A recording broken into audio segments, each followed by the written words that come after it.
said he would even like to play against some streamers, but I do believe there are some streamers also on the tournament, but not the ones that probably wanted to play. But he definitely should be afraid of Germany because, as you said, it's the #1 seed for the ladder. I'm not even going to talk about Germany. I'm going to talk about Turkey because I know you want to talk possibly about your country. So for Turkey, qualifying as the #9 on the seeds, qualified by Grand Rodeo, definitely, besides the personality of the tournament, also a very well-known ladder player. Used to be seen on top 10s, top 5s, doing great performance on ladder. It's just a name that I already know for a lot of months before, always on the tops. Also, Yusan Protein, the same idea, always on the top of the ladder too. I've seen it a lot playing against Talons, for example, in the early seasons on Masters, on his stream, getting cute against them. I've played against him, I guess, 2 or 3 times. Always top 10s, top 20s. Fight for Revenge, for example, is not as known, but also I think achieved the top 35, top 40 qualification for this tournament. So a pretty stacked team, probably a surprise for everyone. Not everyone knows them that well because they haven't played the grassroots tournaments, but definitely looks like a strong team based on ladder experience and possibly even as in terms of types of, I wouldn't say friendship, but in terms of knowing them and knowing their play styles possibly. And on the other hand, we do have Team Germany with a strong mixture of ladder performance and lots of tournament experience. Looks like it's going to be Nawatix piloting this time, highlighted in the middle. Known since the very early days of open beta, been playing in just about all of the community tournaments, always a consistent top cutter with a number of tournament wins under his belt, also performed well in the seasonals. Something similar could be said for Ghoster Driver. What I like really much about the dynamic of Team Germany is that Ghoster Driver is very experienced with aggro decks. I've seen Nawatix play a lot more of control combo decks, so they complement each other's play styles, they kind of even out each other's weaknesses. And then, of course, we have Teddy, the #1 ranked ladder player, at least as of yesterday, with a huge lead even. I think the first one to crack 1,000 points, sitting somewhere around 1,100. Just a super clean mechanical player. Has also shown up in the last season, is getting the tournament experience in, and this is definitely a team to look out for in the future. And we are about to hop into the pick and ban phase for this series and see which lineups both of these teams have brought. All right, we see, on Turkey's side, we see Mono Timo with Shadow Eye support. This might be the Korean burn deck. The yes. Korean sump workers that turn into a sump work posse, if I'm not mistaken, is the name of that card. The elusive that deals 1 damage to everything on the opponent's side. And on Team Germany, we also have some spicy decks that I have not brought earlier. Elise Spider Burn and a Noxus Shurima non-champion deck, which is probably also Slay aggro. Yeah, and we see for the start of the bans, so Germany just bans Trundle. I think, yeah, it's Trundle. So they want to go for their aggros. They want to go for Elise and the non-championless aggro list, which is Noxus Shurima. It's probably something close as what we saw from the United Kingdom side. So that makes sense as the first ban. And on Turkey side, we see the Draven being banned. Discard aggro is paying for most of the deck, especially, for example, I would say the Timo Burn is a deck that kind of struggles against it. The Ash LeBlanc, the Zero Aurelia. It's just overall a strong deck that has existed since the beta and since the Bilgewater times, so makes sense as being the first bans. And none of the teams wants to actually give out the Azir Aurelia ban, so they're probably trying to mind game something. I really am looking forward also to see this Timo deck not being banned, because I wanted to see being picked, and we've seen Turkey picking, for example, the Elusives deck last time. This deck is also known for going from 20 to 0. I think it was on Fight Night 2 weeks ago that we saw this deck just going on to Doom Beast, just taking all the damage from the opponent's life. And Germany coming in with a very interesting strategy. They might have read that Team Turkey does not bring a large amount of good anti-aggro decks. Just the Watcher, and I guess Thresh Nasus is kind of okay into aggro decks, but they're not really expecting any Zoe via any dragons or anything like that, and therefore electing to bring 3 direct burn aggro decks, kind of, in Spiders, and Shurima burn, and a discard aggro, and 2 other tempo decks in Thresh Nasus and Irelia Azir. That means even after 2 aggro decks get banned, they still have 3 tempo decks at their disposal to try to overrun whatever is left on Team Turkey's side. And I am going to expect to see this Teemo deck get played, because as of right now, with the Doom Beast healing, with the ability to outrace Team Germany's decks, this is looking like their strongest choice. They go for something different. They go completely for something different. So Germany picking Irelia, not surprised. I was expecting possibly even Spiders or Thresh Nasus because of the way they were banning. They were trying to bait out the Nazir Irelia pick, but they're going actually for the Nazir Irelia, and we see on Turkey's side the Overwhelms. I would say this is kind of a 50-50, because Overwhelms, if actually played correctly, can just stomp the Azir Irelia really fast. But if Azir Irelia has the good draws, they are the ones that can actually stomp the Overwhelms for not having for just playing on tempo, just playing like 1 unit at a time. I'm surprised on the non-champion deck ban for the Turkey side. That's jumping into this game. The Mulligans, the Ancient Yeti is something you're happy to see on Turkey side. You want to keep at least one of them early on in the hand, just get it discounted and play it super cheaply around turn 5, 6, 7-ish. And on the other hand, on Germany's side, the Deus is a card you definitely want to see. Homecoming might end up being a key card in this matchup, but I'm not sure if you keep it in the opening hand if you don't have your Azir yet or your real value engines. Deus is going to be a keep, I'm pretty much expecting. Shaped Stone is not going to be kept. Doomkeeper, I'm not quite sure about. I would actually keep the Dunekeeper to try to get some early pressure, for example, for turn 3, if we don't have, on Germany's side, if they don't have Irelia or Azir, but they prefer going for the actual full mulligan except dies and try to get something. This is also smart because now they have the perfect card. They have Sparring Student into dies, into Irelia. The only problem, or even into Azir, which makes more sense, because Irelia cannot get play the Flawlet duet. Look at Turkey's hand, though. The card we just highlighted, they drew 3 of them, which that's good. Can be really good. It can be really bad, because you need some cards to survive this early game against Azir Irelia. But if you manage to do so, the tempo swing later on with playing these Yetis for 2 or 1 or 0 mana is going to be insane. And they find the Rockhopper the perfect answer. They're rather the second best answer. I think Ruthless Raider would have been a better top deck, but of course they are happy about just having a 2-drop, preventing the Sparring Student from attacking or at least trading into it. Of course, very interesting dynamic always while playing Azir Irelia is that the spawned units soak up the vulnerable of that landmark, and therefore the vulnerable landmark is usually being rendered useless in this matchup. I hate this interaction.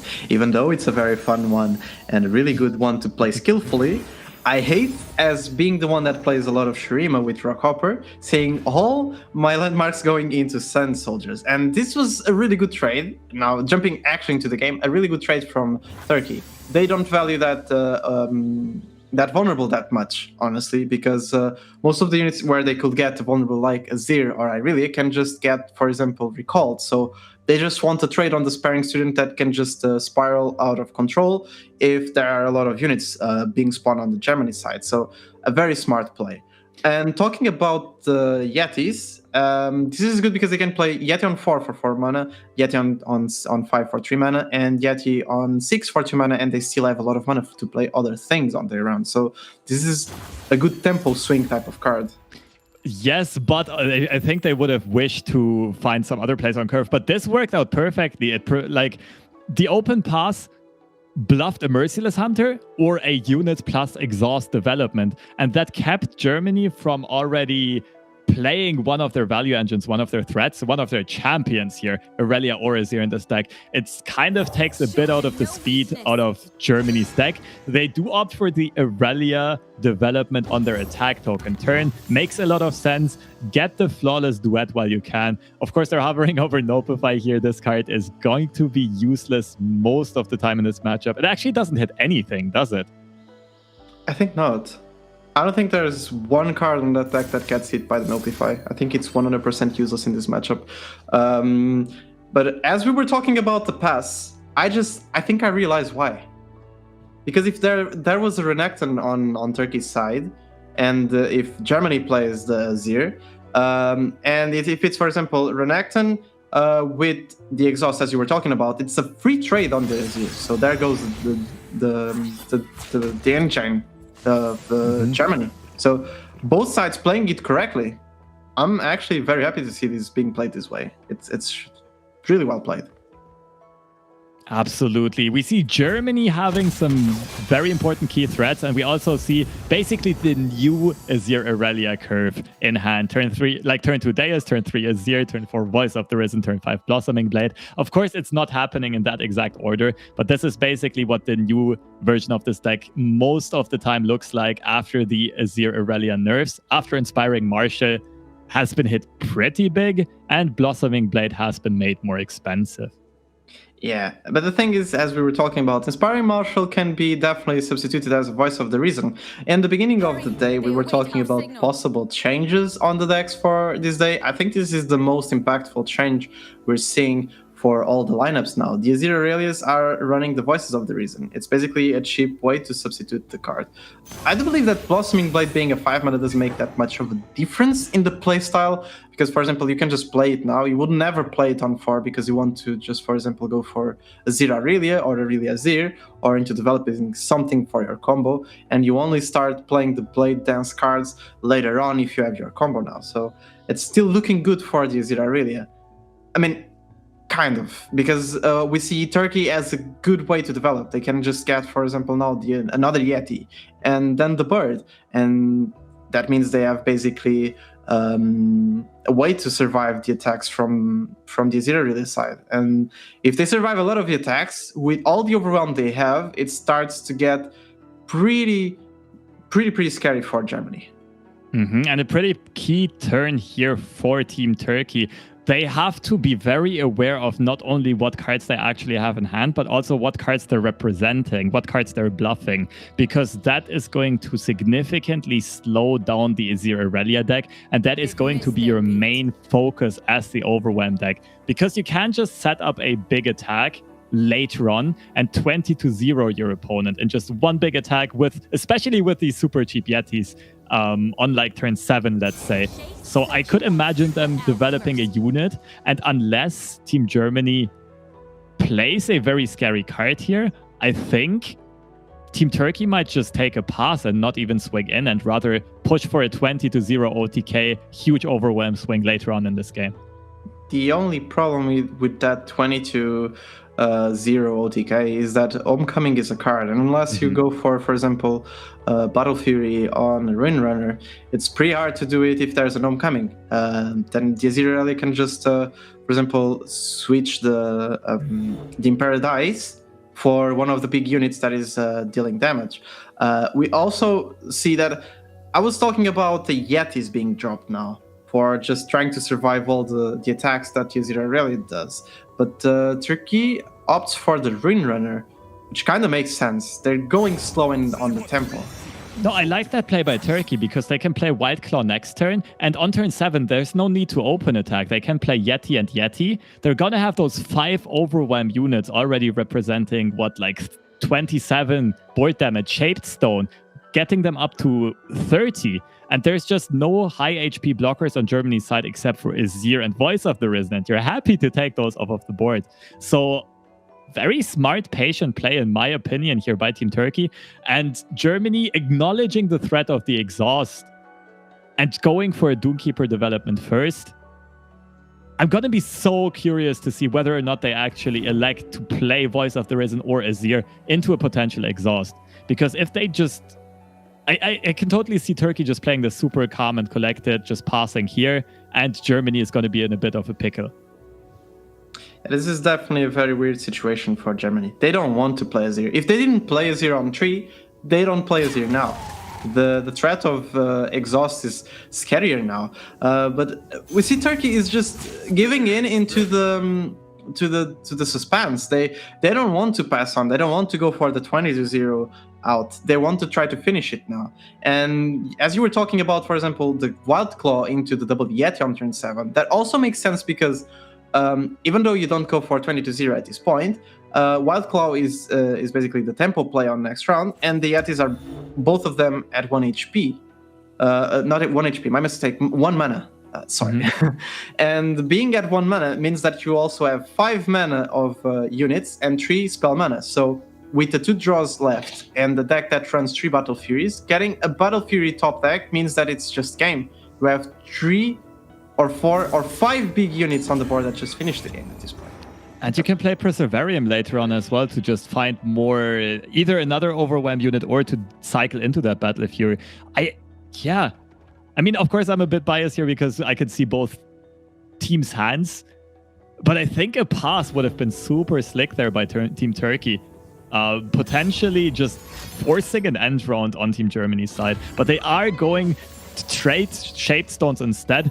Turkey getting great value out of their Shapestone, keeping this Ruined Runner alive at 1 HP with a Spell Shield protection. So it can't get Homecoming later on. Although the HP, the 1 HP on that Ruined Runner can matter because it can now not really block any of the Blades or Sand Soldiers. Yeah, and the other thing that is pretty scary for Germany is that that Shapestone not only got the value of the trade, it got the 2 extra damage on the face because of the Rockhopper landmark. So it just procced for the 3 attack on it. And it's basically, it threatened more damage into the face as just not blocking the 3 units. So it's just 1 more damage, in fact. But it's still scary. It's still very scary. I do believe now that Germany can. This attack it's kind of weird, but it's interesting. I was going to say that Germany can go for a Voice of the Reason because Azir is leveling, and Voice of the Reason into a Flawless 2-word would mean that everything on their board would be literally at 2 more attack than what they have, which would mean, for example, 5-2 Irelia, and the 5-2 Irelia is pretty scary against most units that don't even have more than 6 HP. I think both teams are aware here now that this is the key turn. Like, Germany has to win on this turn because they are going to lose to the open attack on Turkey's side. And Germany is just thinking about how to get maximum efficiency out of this turn. In which order do we develop our threats? How do we want to set up the attack? Do we go for the duet right now before our opponent can play more blockers with a lot of HP and soak up more hits? Or do we play the Voice of the Risen first and buff more of these units? Germany just trying to piece the combo together, play around as many combat tricks and developments as possible. But right now, Turkey is having a great defensive hand, being able to play both of these Yetis at just 2 mana, and they have such large health pools to just continuously block these little attacking Sand Soldiers and Blades away. I do believe this is going to be game for Germany. I know it looks pretty early to say this, but looking at Germany's hand, so this Irelia is going to level, and they can play Blossoming Blade.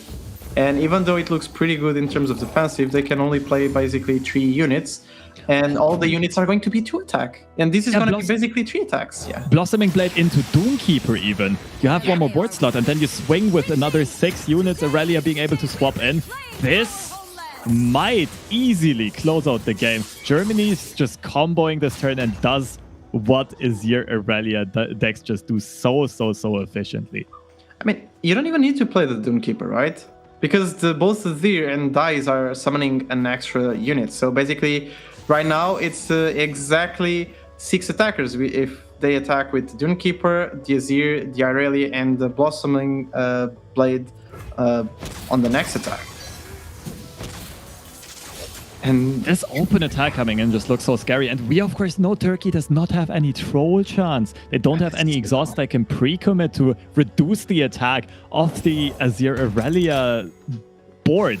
And this is just going to be a massive swing either coming in right now. The top deck of the Flash Freeze matters a little bit.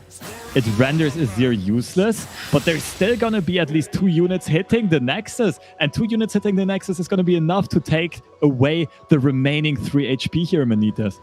Yeah, this is game. As we were saying, this is we were talking about going 20-0, and we were just seeing Overwhelm trying to do that. But the reality is that it was Azir really that went 20-0. So no, Azir really is not an aggro. It's not a. It's a combo. It is definitely a combo. Tempo aggro combo, whatever way you want to spin it, the deck is about as good as it was before the nerfs. There was some good replacements. The curve is still intact. And Germany is taking this matchup, which, I mean, I guess it might have been a bit favored for them. I think on stats, Azir Aurelia is slightly favored into Overwhelms. And doing so in convincing fashion, though. Turkey, of course, had that one opportunity to maybe bluff something like an exhaust. Maybe it would have slowed Germany down, maybe not. But Germany's draw was just on fleek. They found all of the combo pieces they needed. The Deus, the Azir, the Aurelia, the Voice of the Risen. They didn't even need the Voice of the Risen. Blossoming Blade was enough to close out the game. And the triple Yetis did not do enough for Team Turkey. Yes, sadly, it was not enough.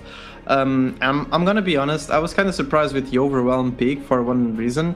They banned both the aggro decks from Germany's side, so they were kind of thinking, okay, Germany wants to go aggro, and we know that Overwhelm kind of lacks a bit against some aggro decks, so I think they were trying to mind game something, or even if they lose this first game, they try to mind game the picks now. So going into the way they want to pick, Germany may be picking spiders. You think it's a possibility? It's either spiders or Nasus Trash, I believe, in this case. I mean, you have to consider that these people think on very deep levels. They're already in the process of, okay, I know what they're thinking and what they think we're thinking and blah, blah, blah. And you can just spin it deeper and deeper. What I think is a possibility is that Turkey knew that the Korean burn deck looked like a good pick on their side, because it has good anti-aggro capabilities. And they, of course, know that Germany realizes it. And maybe they thought then Germany would go for the Watcher pick, for the Lissandra Matron deck, to just completely farm this Teemo burn deck. And then Overwhelm is one of the best picks they can have. Also, if Germany would opt for the Thresh Nasus deck for similar reasons, Overwhelm is a pretty good pick.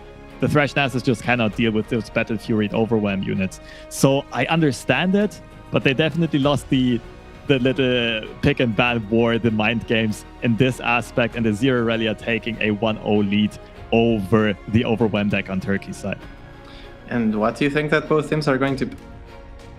Never mind. There we have it. Spiders into Overwhelms. Turkey's just staying true to their strategy. I'm a bit surprised. It almost feels like Germany at this point telegraphed that they are wanting to play aggro decks and they're just going to do it after already having picked Azir Aurelia. Turkey is electing to go for Overwhelms instead. I don't know, maybe they have some spicy tech choices in there making the aggro matchups better. I can't imagine these techs to be good enough though to get that matchup to even. I do believe the Spider Burn deck is going to be favored going into this. Even though it's favored, from what we've seen on the previous deck, previous game, there's always a possibility for Turkey to just sustain. If they have just a curve where they can play at least one unit since round 2, they have a possibility of just staying on the board. And they go for the full mulligan because it was awful what they had in hand. This is not good. Still, they're pretty behind because they need the Rock Hopper, they need the Merciless Hunter, or if they are running a Trapper, they need the Trapper. They need the Bird, the Omen Hawk.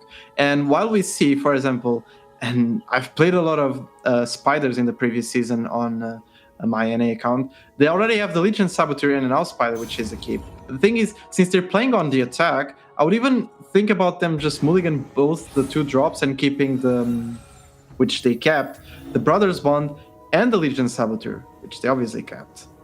Team Germany's hand is looking so good here. Once we get back to actually seeing it. Yeah, the House Spider Brothers Bond combo, they're most likely to go up in attackers, just a number of attackers, and they'll have the option to either get additional Nexus damage with the Brothers Bond or opt for value trades. For example, a 1-1 Spider removing a Ruthless Raider on the block later on, so that the next attacks are going to be even scarier. And then to top it off, Frenzied Skitterer with so many Spiders in hand. The opening hand for Germany is looking great.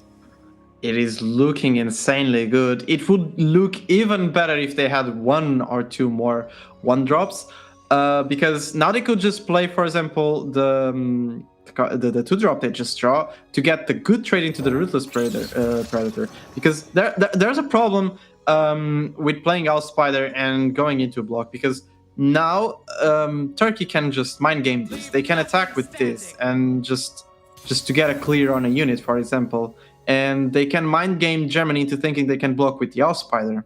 And then they just do the Shapestone, and they got basically 1 good trade. And that's a bad spot. I think Germany just lets this one go through, but they might also consider that it's just worth trading something like a House Spider with a Shaped Stone here, which is basically what's happening because the Ruthless Raider would stay on board. Or they might just think, okay, Turkey is bluffing this, and they might need to be bluffing this to be able to stay in this race of who finishes each other's Nexus first. Yeah, I am totally behind this attack on Turkey's side. I like that a lot. I would expect Germany to not take the block, but it's worth considering it for sure. Totally. And as you said, Ghoster Driver is an aggro player. You probably know it better than me that he likes to play with the aggro. So he knows the situation, and he knows that they cannot block. And it looks like they were not going for the block. I would like not to blocking, because trading the Ruthless Predator with the Brothers one would feel better. I mean, they don't mind this, maybe. They can go for another Owl Spider next round, because they're probably waiting for a 1-drop top deck. That's also a possibility. The deck runs a lot of 1-drops. Yeah, I am a bit surprised by this block. It also makes this turn a bit more awkward. As of right now, you're not having an additional 1-drop. That means you can't go 2-drop into 1-drop. And your best turn 3 play in this very specific situation, of course, is the Frenzied Skitterer. And if you have that additional House Spider on the board, that makes it look even better. Interesting decision going up here. You can also open attack with the Brothers Bond, get value out of it right away, threaten to remove the Raider. But Germany is not quite having the start they were hoping for. They don't have this commanding board lead, and they cannot find value off of the Brothers Bond as of right now. And on the other hand, we see a very good curve coming up from Team Turkey. Yeah, and the main problem of not having a commanding board is, as we said, the only way for the Overwhelm to just sustain against this matchup is having a way to sustain themselves on early game with the units. And they've drawn the 2-drop, the Ruthless Predator, and they've drawn the Merciless Hunter. So if basically just they decide to trade the 2-drop here into the Legion Saboteur, which is pretty possible, then Germany goes for the Brothers Bond just to get some extra damage on the face. They just play the Ruthless Predator onto the Spider and then play the Renekton. And as we said this, Italy getting the advantage against Lebanon. So starting the game with 1-0. And as we know, Italy is in a pretty rough spot, where if they lose one game, they go into the same spot as France. Going 0-3 into the second half of the group stage is definitely hard to just try to come back. It's possible, but it's a very hard situation. So I think they're pretty happy to get the small advantage in the start of this game against Lebanon. Italy has to be happy about this one. This must be a morale boost for them. Also going up against kind of fan favorites Lebanon, which were considered underdogs, just coming in at rank 15 or 16 in qualification, but with the big upset on day one against Germany, if I recall correctly. Nonetheless, back to the action here. Merciless Hunter tagging the Saboteur with Vulnerable. This is something that Turkey has to be happy about, especially with the Renekton coming up on curve. It value trades into the Saboteur. It takes a high attack unit off of the board, and it prevents the 1 Nexus damage that would otherwise be inflicted by the Legion Saboteur skill. Therefore, Turkey has to be very happy with the development right here. But this also, them tapping out of mana, allows Germany to now try to go for a bit of a board lead, as in high number of attackers. And next turn, they might combo something like the Frenzied Skitterer into Stygian Onlooker with Nightfall activation. And I do believe it's going to be the play next round, because now they can just go for our Spider, and they're just going to make the big board that we were talking about. And looking at Turkey's hand, it's not the greatest. It's not the greatest of the hands they could have. They don't have anything to just answer a white board next round, so which means if they go for... This is even better. This is even better because they can just now, as we were saying, Skitter into Stygian Onlooker was already good. This way you can start even with the Saboteur and just bait Turkey into playing something, and then the Skitter gets even more value. And you can even do the Skitter last, honestly. And the Rockhopper top deck, of course, is good on Turkey's side, but is it good enough? That's the question. So the vulnerable is going to tag a somewhat important unit. I'm not sure if that matters at this point, though. Germany is going to be able to have 6 attackers on board this turn and going to be able to push a lot of damage, unless, of course, Perseverarium finds an Omen Hawk. That would be a very clutch draw on Turkey's side. If not, Germany chips in very important damage. As of right now, they only have the Doom Beast backup for additional burn, but they are likely to draw into more. This deck runs a lot of burn, Decimates and Fervors and more Doom Beasts and so on. And there it is, the big swing. That's the problem of playing against Spiders, is that they just swing these into this way. They just develop all the 1-drops in just one round. That's the problem that Overwhelm has to deal with these decks. That's why this was so big to draw the Saboteur. It's 1 extra damage on the attack. It's another body. It allows Stygian to be played before the Frenzied Skitter, which means that it also allows Germany to try to control a bit what actually Turkey wants to trade. Because if it was the other way around, then the Rockhopper could trade these fearsome units. This is so slick by Turkey, though. They're already planning a step ahead, and they're thinking, okay, we can't hold on much longer. The burn is going to get to us eventually. And I think they didn't play Perseverarium and look for an Omen Hawk to keep Battle Fury plus Shaped Stone mana open, and I think they're not planning to block with Renekton to get the open attack plus Battle Fury plus Shaped Stone lethal. That's it. They are going to go super low on HP, though. So it's basically coming down to Team Turkey saying, okay, we don't believe that Team Germany has an Noxian Fervor in hand or something like an Unspeakable Horror. And if they don't top deck it, this open attack with Battle Fury and Shaped Stone, holding back on the Perseverarium, it's going to be lethal. Yeah, this is game. That's exactly what they were thinking about. That's so smart. It's exactly... They played the landmark. The Rockhopper summoned the landmark. They didn't need the Perseverarium anymore. The 15 attack Renekton. Wait, 2 HP blocker. Perfect lethal. All calculated. Team Turkey. This is so slick. But no, of course, the Grenadier, this is a tie. Wait, yeah. That's what I was saying. Is it a tie or is it game for... I think it's game first. I think it's the attack triggers first. Yeah, the attack triggers first. Turkey with the calculation. The perfect lethal, the 15 attack swing against the 2 HP blocker.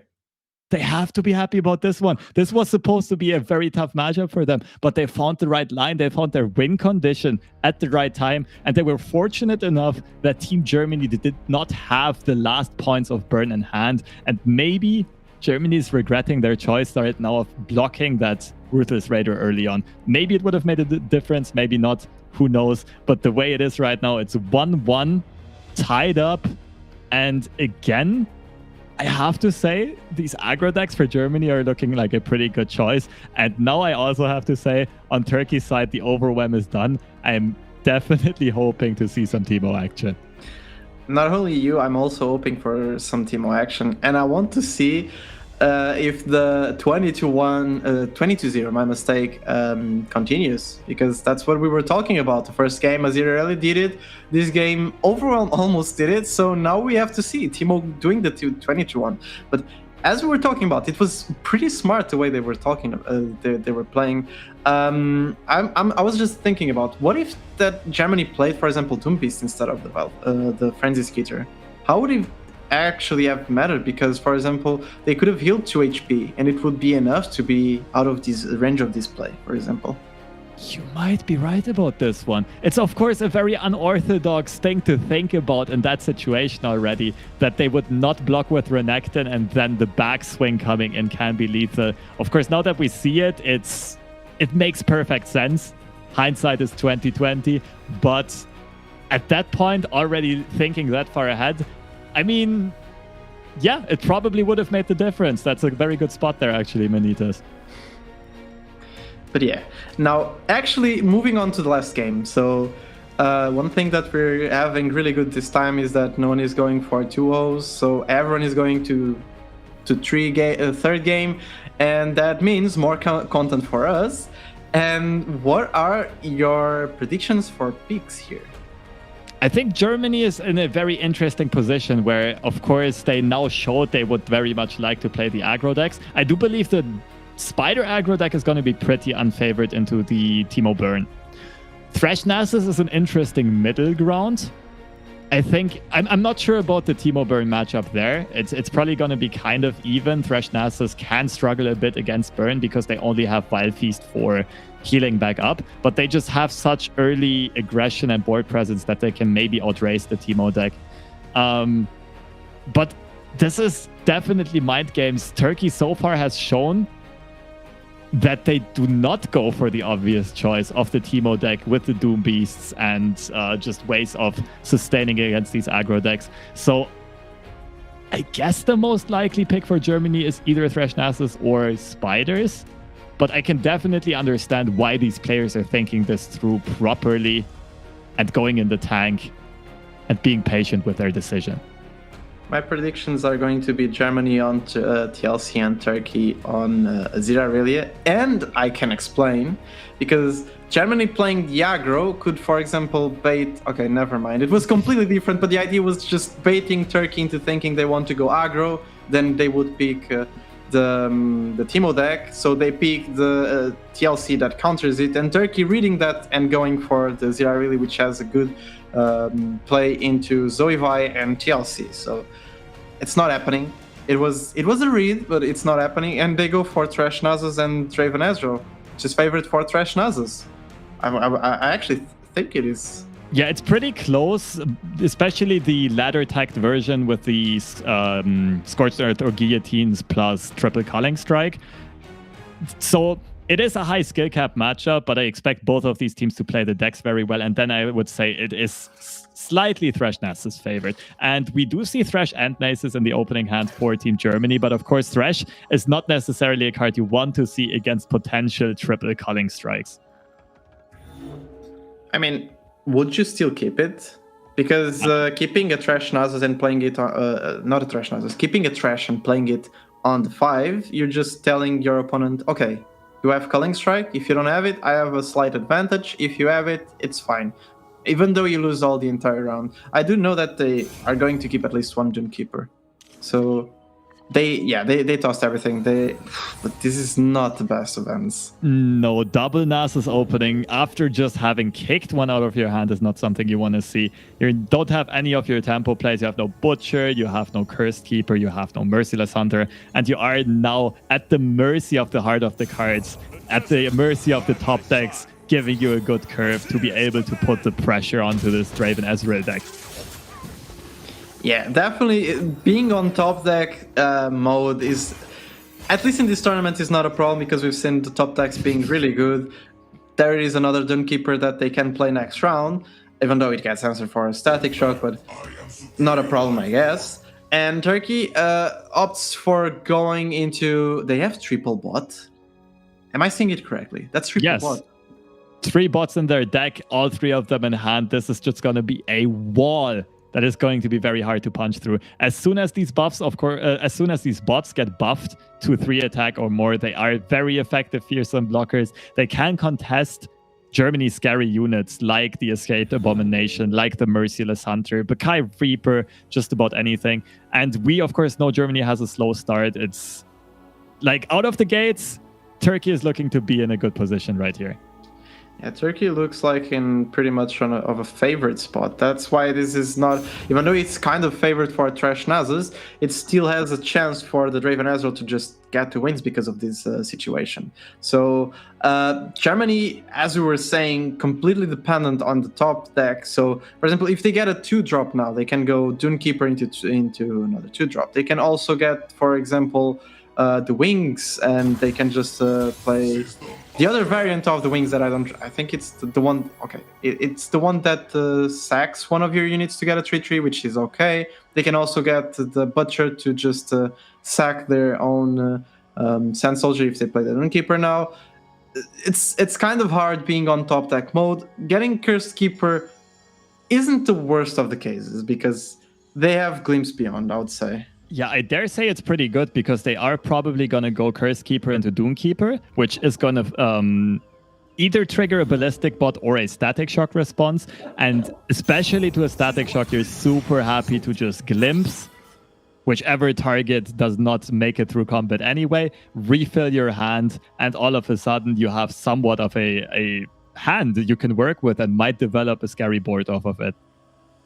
Yeah, I do believe that they're definitely going for those two cards. Instead of going Curse Keeper, Dune Keeper first, they go Dune Keeper into Curse Keeper. The Static Shock play, as you're saying, the Glimpse feels okay. Even though I think they might want to do the Glimpse on the Curse Keeper to try to get the 4/3. I can see Turkey maybe playing the second bot as a trade onto the Dune Keeper. Little do they know that there's a Vile Feast that can answer at least one of the bots. But now on this spot, this Curse Keeper definitely looks okay. And I think the open attack like this also looks okay. And for Turkey side, I think the Ignition looked fine. Didn't seem problematic. I think they're bluffing the Mystic Shot for replying to a Glimpse Beyond. They just don't want to give Germany this draw. I think this is very smart to not go for the Ignition. There's also just no reason for it. Your units are already value trading into Germany's units. All of them have 1 HP. And you can just go double Ignition next rounds. You're rather going to be short of mana, more so than being short of Ignitions in this situation, I believe. Yeah, that is definitely true. That's the problem of seeing both hands. That you forgot how bluffing works sometimes. And having these two mana is indeed very important. I mean, if they play the Ignition, they can, for example, just bluff a Thermal Beam, which doesn't make even any sense. But having these two mana for the Mystic Shot, they can just bank these mana for all the remaining rounds and just try to always bluff that Mystic Shot, so that Glimpse Beyond is always going to be... It's actually never going to be a proactive play. And I'm kind of surprised Germany doesn't go for a swing with both Dune Keepers. Why would it be?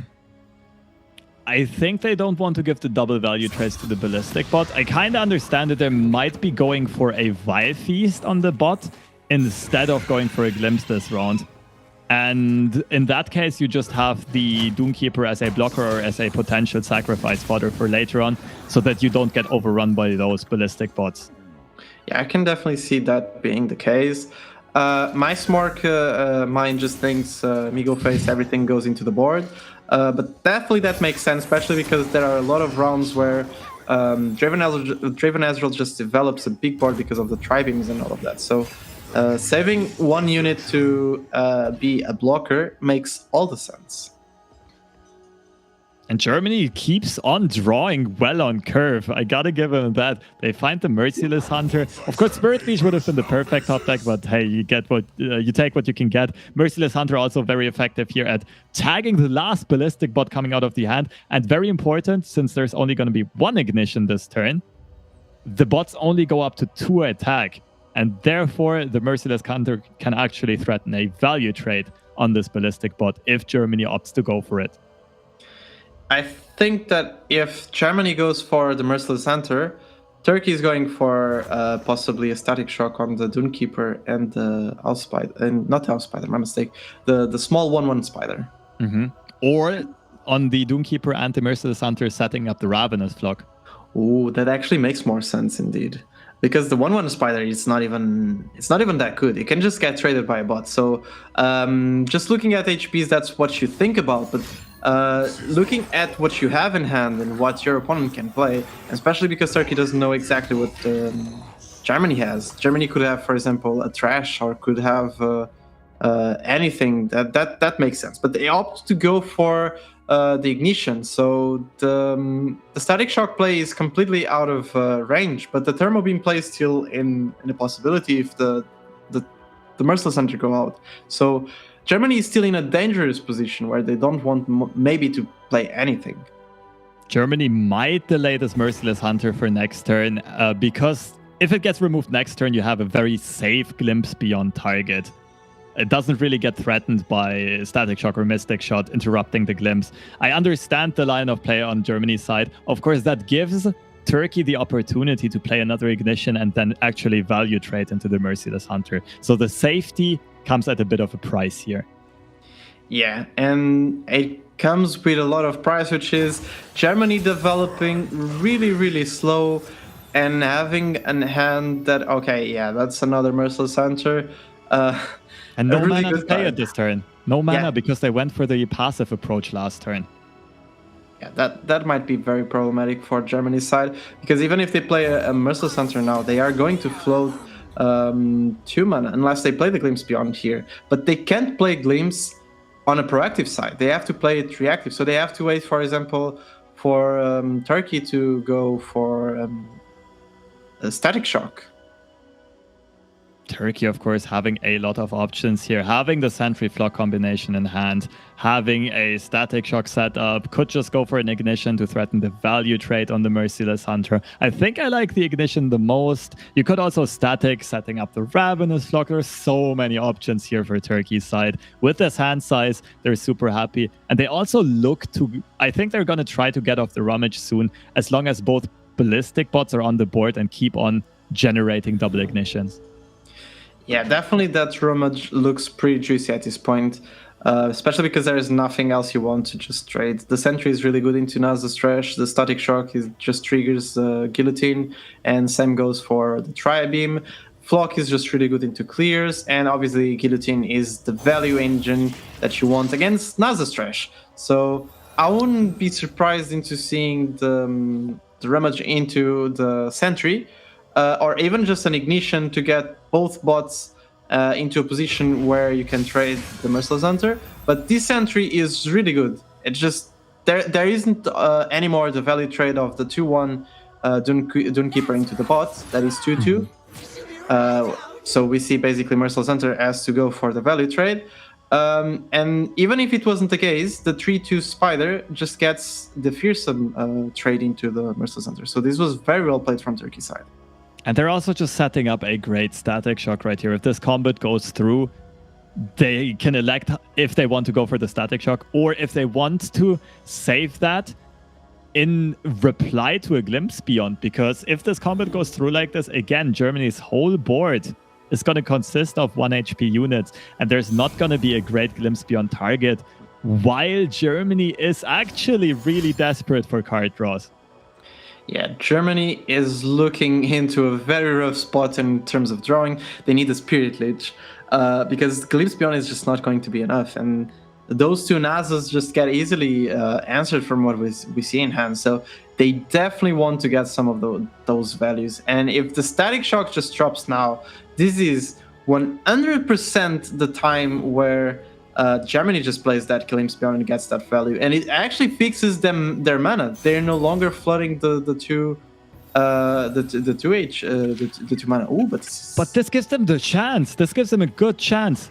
The pre-committed Static Shock, I'm not sure why we're doing this mid-combat, like why Team Turkey is doing this in the middle of combat. They can also just let this resolve, then Static Shock post. I guess it's the same outcome more or less, but Germany not taking the Glimpse, but they are gonna do it on the Cursed Keeper post-combat instead, I believe. And we just get the results coming in off-stream. Italy managed to bounce back. This was so important for them. 2-0 victory over Team Lebanon. And they are now tied with Lebanon at 1 and 2 apiece, at the scores of 1 and 2. And both of them are having a very good shot going into tomorrow and looking at future weeks as well. Both of them are still very much into in the race of getting to that top cut.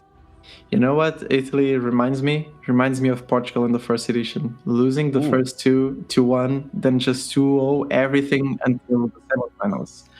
But now getting back into the match, we saw that the Glimpse Beyond actually went through, and it got into not the best of draws, I would say. I mean, another Glimpse Beyond works into getting a draw, but Rite of Negation is not the best thing to get now. Yeah, there's no super clear lines of play for Team Germany for the next couple of turns. Of course, Merciless Hunter is a development you're happy with, but then you really want to get that Glimpse Beyond off, but you have to sacrifice a high-value unit. The Atrocity also a card you'd rather draw into later, so Germany finding the combo pieces, having all of their late game set up, but they didn't do enough damage yet, and they also don't have the board presence yet for this late game combo to really pop off. That being said, I could definitely imagine them to start investing their resources in form of playing Nasus already, trying to get that board lead, even though it comes off at the risk of potentially losing the Nasus very early on. The thing is, if they lose these Nasus early on, it means that, for example, Turkey has to waste a lot of resources on that. And since they have the second Nasus in hand, they can just go for the second Nasus the next round. Even though that Rite of Negation looks kind of bad into what they drew, it is okay in the next round because it's perfect mana. It's Nasus, a 6, then the 1 of flooding mana, and the 3 of spell mana, which makes exactly the 10 mana to answer anything they want to do on the Turkey side. So I think it could be the case. I'm not sure how big Nasus is. I think it is now on the 7/7. 8/8. I didn't count, I have to admit. But what we do know is that the Tri-Beam on Turkey's side is super small. Right now it's 2 damage. Now with the Ezreal being played, it's a 3 damage Tri-Beam. Very unusual to have such a small Tri-Beam on turn 6 for the Ezreal Draven deck. But a lot of 3-cost cards in hand on Turkey's side. This Tri-Beam might grow to like 6, 7, 8 easily over the course of the next couple of turns and potentially even contest a Nasus or at least get it in range to finish it off with a Mystic Shot or Ravenous Flock. Totally. And yeah, that's a very unusual Tri-Beam. I mean, if it procced on 2 drops, I think it would be very big at this point because we've seen all the bots being played from Turkey's side.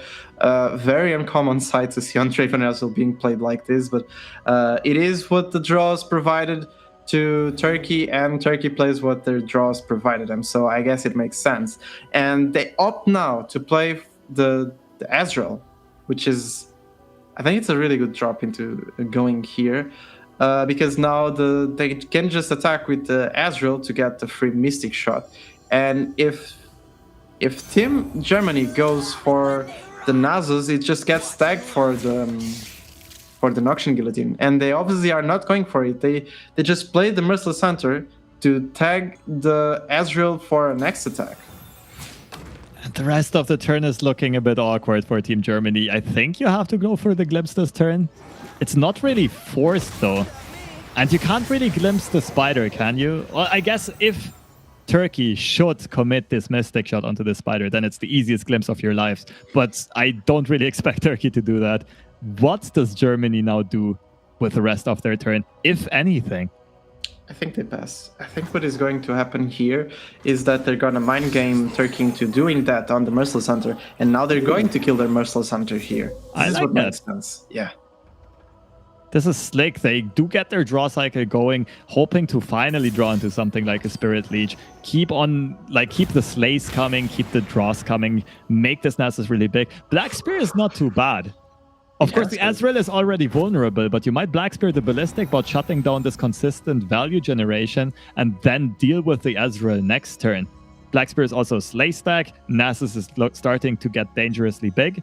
And then Nasus could, for example, try to get rid of Ezreal. Of course, just playing a Nasus onto an empty board next turn is very risky. Nasus can get stunned, Nasus can get tagged and removed by a guillotine, and then Turkey would still have a lot of mana available to redevelop their board and set up a big open attack. 7/7 Nasus, by the way.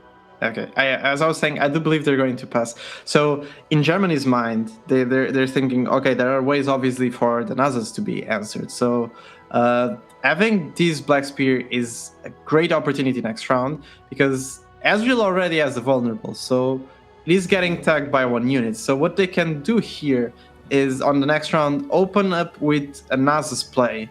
Then the Nasus gets answered with, for example, a stun or a damage into the guillotine. So it means Nasus dies. And if that happens, they go for the plan B, which is the Black Spear. I think it's exactly what they're thinking, because it works the same as doing the Black Spear now on Ezreal, but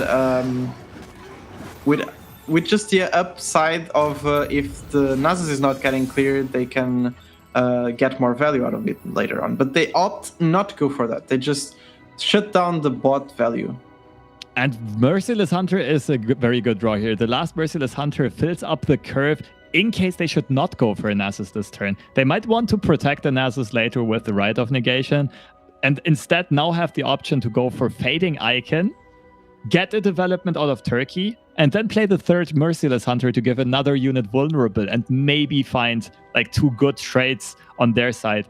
And then going into that late game, it's looking so much better all of a sudden for Germany. The Glimpse Beyond really coming in clutch, finding some good draws and just getting the engine basically going that is this Thresh Nasus deck. And as you were saying, the Fading Icon into Merciless Hunter is definitely the play. And looking on into the later game, as you were saying, not only protecting Nasus with a Rite of Negation later on, there's also a different play that they could be thinking, because Nasus plus Atrocity is exactly 13 mana, so they could be trying to go for a one-shot. I think what maybe Germany is thinking about is just trying to get the most slays and damage on Turkey's face as they can, because now they can, for example, just give vulnerable to the Turn of the Rose. They can pull the Ezreal and try to get 1 or 2 more slays, because once Nasus has exactly the attack as Turkey's Nexus as HP, and they have mana to also do an Atrocity, it's just game. The Tri-Beam now going up to... Wait, I think it was 4 damage. I think it moved up to 5. It's 4 or 5 for sure, but it's too small to contest Nasus on the spot. But it is going to be good to get it into Ravenous Flock, Mystic Shot range, or just to enable a... Okay, it's 4 right now. And yeah, Guillotine is always going to be an option. But of course, there's double Nasus in hand for Team Germany. So the way that Turkey can fend both of them off is remove one of them with pure damage, basically. That would be Tri-Beam plus Flock plus Mystic Shot. And then have the Guillotine available for the second one. So Germany is being very smart here in waiting until the Nasus is so big that it's very unlikely to die to just pure damage, and gonna need those execute effects like Noxian Guillotine. Yeah, the only problem here for Germany is that they don't have anything in hand to sustain the next 2 rounds to survive until the turn 10, where they want to do the power play. And I think, for example, in Turkey's side, it's pretty smart to do for a Tri-Beam now on the Merciless Hunter. And I think it could... Okay, they're not going to do it. And yeah, they go for good trades. Yeah, this is good trades. Good trades all around for Team Germany. This, of course, Static Shock would be an insane answer here for Team Turkey. Ezreal might also be somewhat close to leveling, but we know Turkey only has a Mystic Shot. Mystic Shotting a 1-1 Spider is not something you're very happy with, and the Ezreal is going to get removed off of the board regardless. There's not really anything that Turkey can do to stop them. Nonetheless, Turkey's hand's still very stacked full of value, and a lot of the key removal cards that they hope to have for these Nasuses in Team Germany's hand. And the worst part is that they definitely don't want to do that Mystic Shot because it's an Ezreal, by the way. And I believe this is smarter. I believe this is better. They're putting basically the Turkey on 10 HP, which is better for the Nasus, because Nasus is getting 2 sacks this turn. The 1-1 going into the 5-1. Did they check for a Static Shock recently? Because if they do pull Ezreal with a 3-1 and the Static Shock goes through, it's a disaster for them. They don't get the 2 Slay stacks. Ezreal is about to level, and there's no Atrocity Lethal inside. So I can't recall them having checked for a Static Shock in the near past, and therefore I really think this pull is good, even though it gives Team Turkey a fairly good Ravenous Flock on the Merciless Hunter. But at that point, you might already be thinking, I'd rather let that Ravenous Flock hit Merciless Hunter than Nasus, right? Yeah, definitely. And the thing is about the Static Shock, they definitely checked it because Turkey played one early on the Dune Keeper and the Merciless Hunter.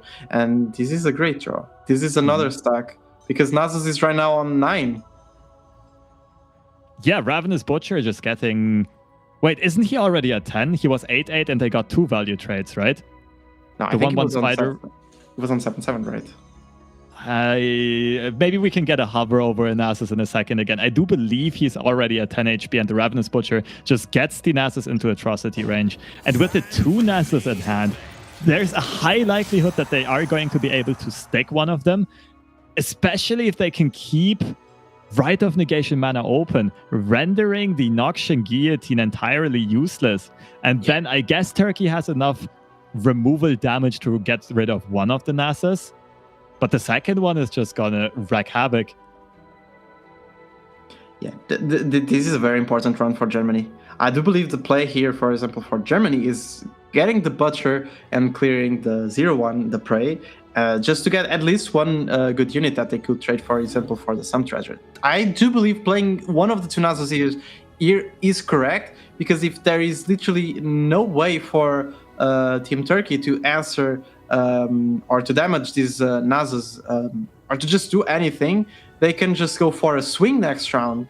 And if the swing goes through, it gets Spell Shield, which means instantly going for the atrocity is good.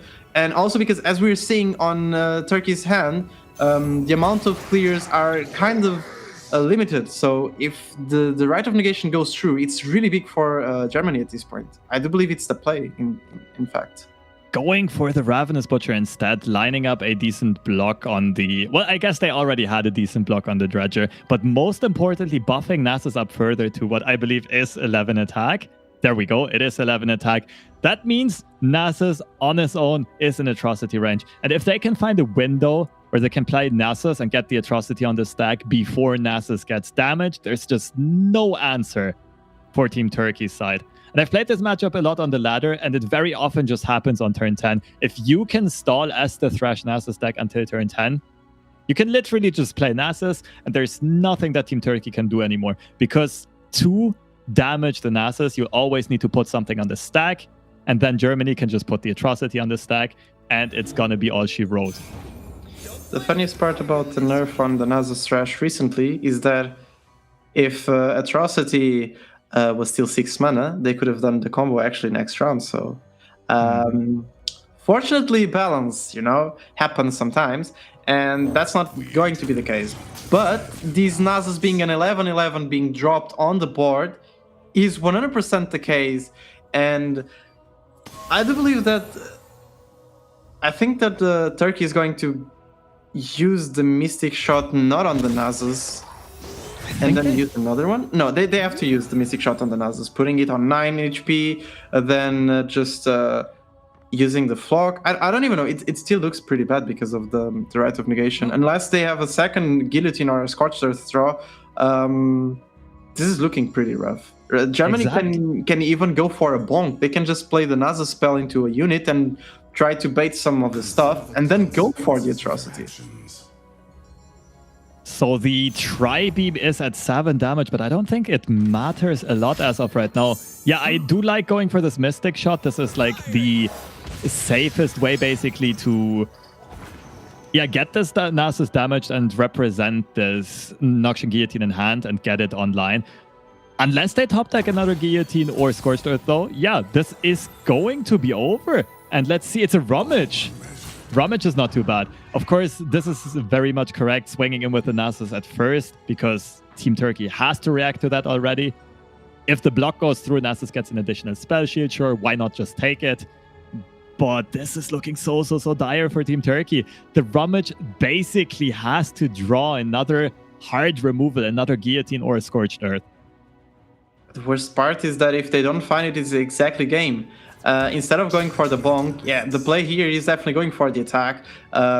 They get answered by Guillotine on the Nasus, and that means Atro into the face, and then If Turkey answers with anything else, just Rite of Negation, which literally cancels everything that is on the stack, which means both the guillotine and the other card being played, or the other card being played, that is definitely going to be game for Germany. Unless this, I think it's the Rummage. The Rummage has to be key in this time. Yeah, and I like Germany having elected to not go for the Bonk. Bonk, by the way, being NASA's hero spell, the Siphoning Strike, because even if you get the spell shield, it is much easier for Team Turkey to have an answer to still remove Nasus next round with something like Static Shock or Mystic Shot or Ravenous Flock removing the spell shield, then allowing the Guillotine to go through. But most importantly, you would not have banked the 3 spell mana, which means you would not have the Atrocity plus Rite of Negation combo. And the Rite of Negation backup is going to be immense here. It's gonna decide the game. And Team Turkey goes for the Rummage. They find the second Oh Guillotine. my god, no way. How do these players draw so well in this tournament? I cannot believe it.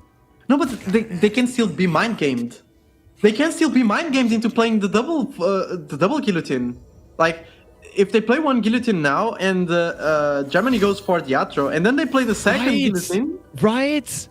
This is, I think, wait, yes, I think Germany still wins this. If they go for the guillotine right now. No, of course, this is so smart. This is so smart, not committing the guillotine before. They still have mana for both guillotines in hand. This basically means that Nasus would die in the middle of combat. One Slay stack means he goes up to 10 HP. And yeah, it's 4 damage from the Dredger, 4 damage from the Flock, 2 damage from the Mystic Shot, exactly 10 damage. Of course, Germany, they can Vial Feast their own 3-1 though, but then they don't have mana. They can Vial Feast, what is it called? The Fading Icon. But then they don't have mana for both Atrocity and the Rite of Negation. So maybe they have just delayed the game. Germany has a very interesting decision. They could just let this Nasus die and go for the combo next turn, right? Next turn, it's pretty much guaranteed. Yeah, I think they're play going the for Nasus. That. And then just go for the Atrocity. And they do find the play. Yeah, that is a safe play. Turkey cannot finish the game right now. I mean, they only have Ezreal. Okay, Ezreal is pretty scary, I would say. But and Tribeam is also very scary, being on 7 damage now. Thinking about it, so nonetheless, Turkey can still not finish the game. Yeah, and they even passed. They played the pass game. Turkey was afraid of another Nasus into something else. Little do they know that it's going to be Nasus into Atro finishing the game. Both players, both teams playing it very smart, but in the end, I think it's still Germany's game at this point, right? Yep.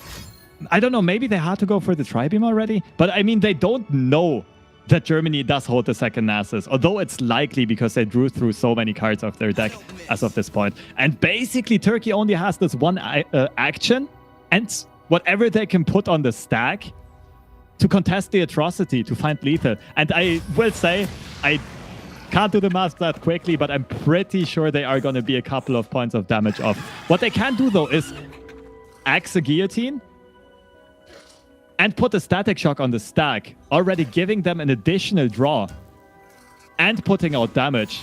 So maybe if they pre-commit like enough resources and find the right draw, they can pump out a lot of damage and maybe close out the game in response to the Atrocity. But of course, Germany can also just be patient. They can play Nasus. They don't have to play the Atrocity this turn. They can wait with the Atro until next turn to have the Rite of Negation backup. Germany is just, like, with the hand they have, they're always going to be one step ahead, just one step ahead of Turkey.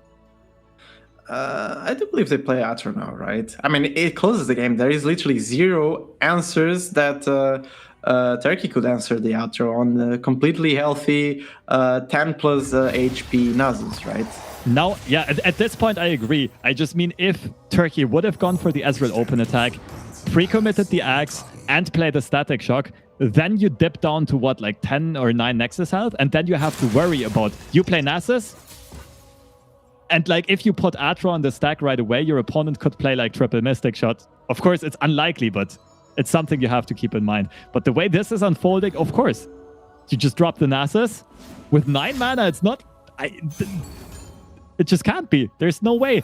that Turkey finds the lethal right there. And I'm sure Germany is going to find the atrocity lethal. They put it on the stack before the Nasus get damaged. And Turkey loses with 2 guillotines in hand. The tech that is supposed to be insanely good in this matchup, but Germany just not giving them the chance to play the guillotines for any like purposeful manner.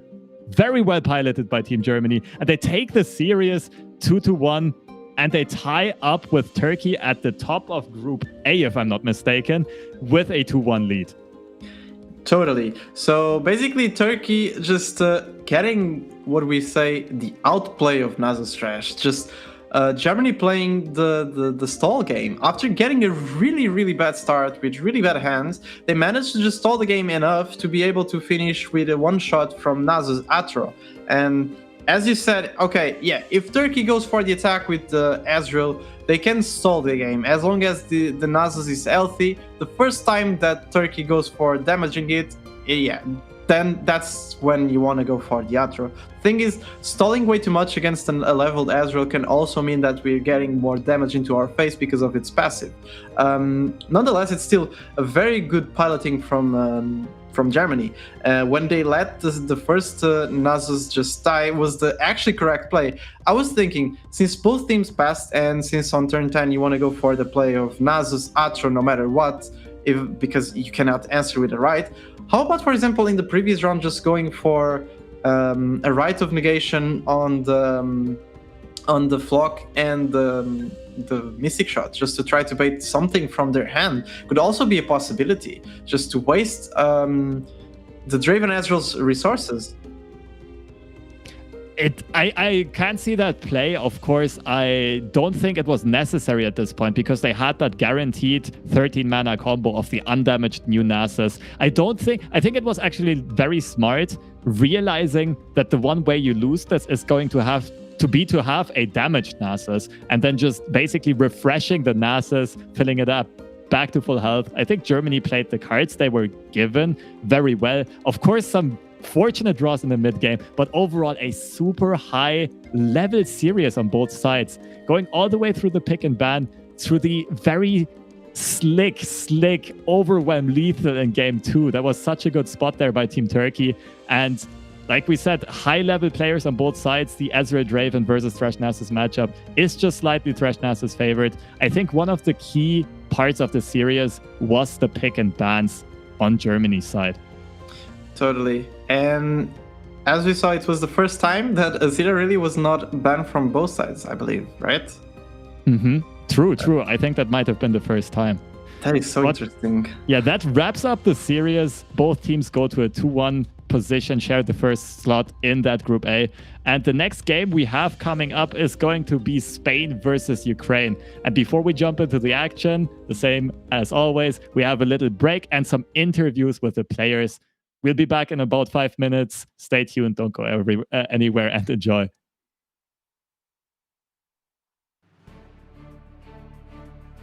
Well, I expected it to be this way, and I think it would be really tied up until the end. I think the group is full of teams that are really special, are underdogs and a little bit unorthodox, so I expect them to do well sometimes and maybe be a little bit inconsistent overall. So yeah, I did expect this to be the case, and I think it will stay pretty even until the end. Not at all, to be honest. I think it was really well positioned into what Latvia has brought. And I think overall our draft against them and our pick and ban strategy was fine. I think the decks we brought are also fantastic against them. We were feeling like we were countering them. Just in the games, it didn't go that way. And we couldn't close it out, but it was still a good strategy, so I don't feel regret. I think in the long run, this strategy will bring us good results. Well, I think expectations are a little bit unavoidable. Taking into account we have the first seed, it is to be expected. But we are not overconfident. We know that every team is hard and will give us a hard time if we make mistakes. So we'll try to play perfectly and get the wins in the end. To be honest, it doesn't have much of an origin. I think a teammate of mine recommended it to me because he thought it was similar to Sergio Ramos. and it was funny, so I went with it because I thought it was really funny at the time. Yeah, I think it's gonna be a very interesting matchup. I think we are very different teams. They are very unorthodox and they like to bring some aggro decks. We are a little bit more mid-range maybe. And I think it's gonna be a clash of styles, and I hope we can take the win. Yeah, our group is quite strong, but Russia and Spain can probably win the tournament, I think. First week was good for us. We beat Latvia, but I was surprised that they beat Spain. This is probably the best setup for us in the first week, and now I think that anyone in our group can win. So yeah, I think the result of the first week is fair. The fact that we are in the same group with Latvia and Russia is a little sad. Maybe if we were in different groups, there would be a chance that all this team would make the playoff. But in general, no, it doesn't change anything for us. We would have played the same way with the other teams. So it was my idea. I like these decks, and they play well with the Zero Relia. Versus Russia, we failed to ban and failed to take the spiders in the last game, but we still had chance. Versus Latvia, we decided to change the spiders to discard at Quickwill's request and to work it, but we didn't play very well, so I think after the first week it became clear to me against which teams we should take aggressive decks and to which ones we shouldn't, so we will see if it works. I took this name over 8-9 years ago, and I played other game with this nickname. At first I wanted to make just Evil, but this name was busy and I had to add something, so I just added, that's all. In Russia they called me just Dad. In Russian it means grandfather, and it's funny, so I like it. We have some ideas about how Spain will play. They're very strong, but I think we can try to surprise them. I have some ideas about this, so let's see if my team agree. I think we have a chance.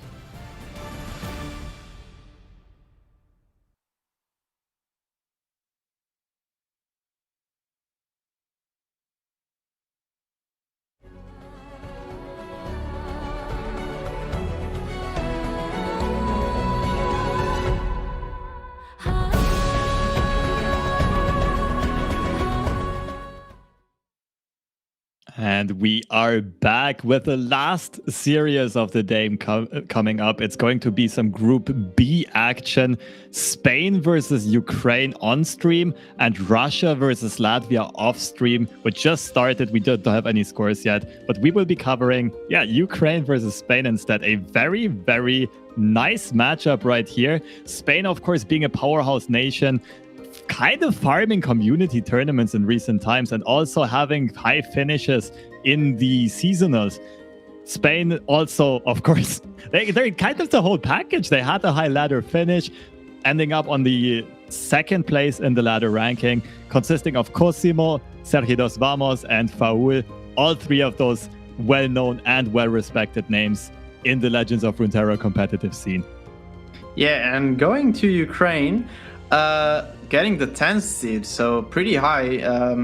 Acknowledging that, for example, for the community on our side on the tournaments, for the grassroots, only First Pink Beaver is the more known player because I think he did top 1 three seasons ago, not sure, but he's a very well-known person in the community for his top finishes and also for the top cuts on the seasonal. I believe he has at least the top top 4. Yeah, he's already qualified for Worlds, by the way. And also the team consisting of Evil Dead and Quickwell. Both players been consistent on being on top ladder all the seasons, at least from what I've seen, since at least the last few Masters. They're always on top 100, top 150, so they're pretty good players with good experience from ladder.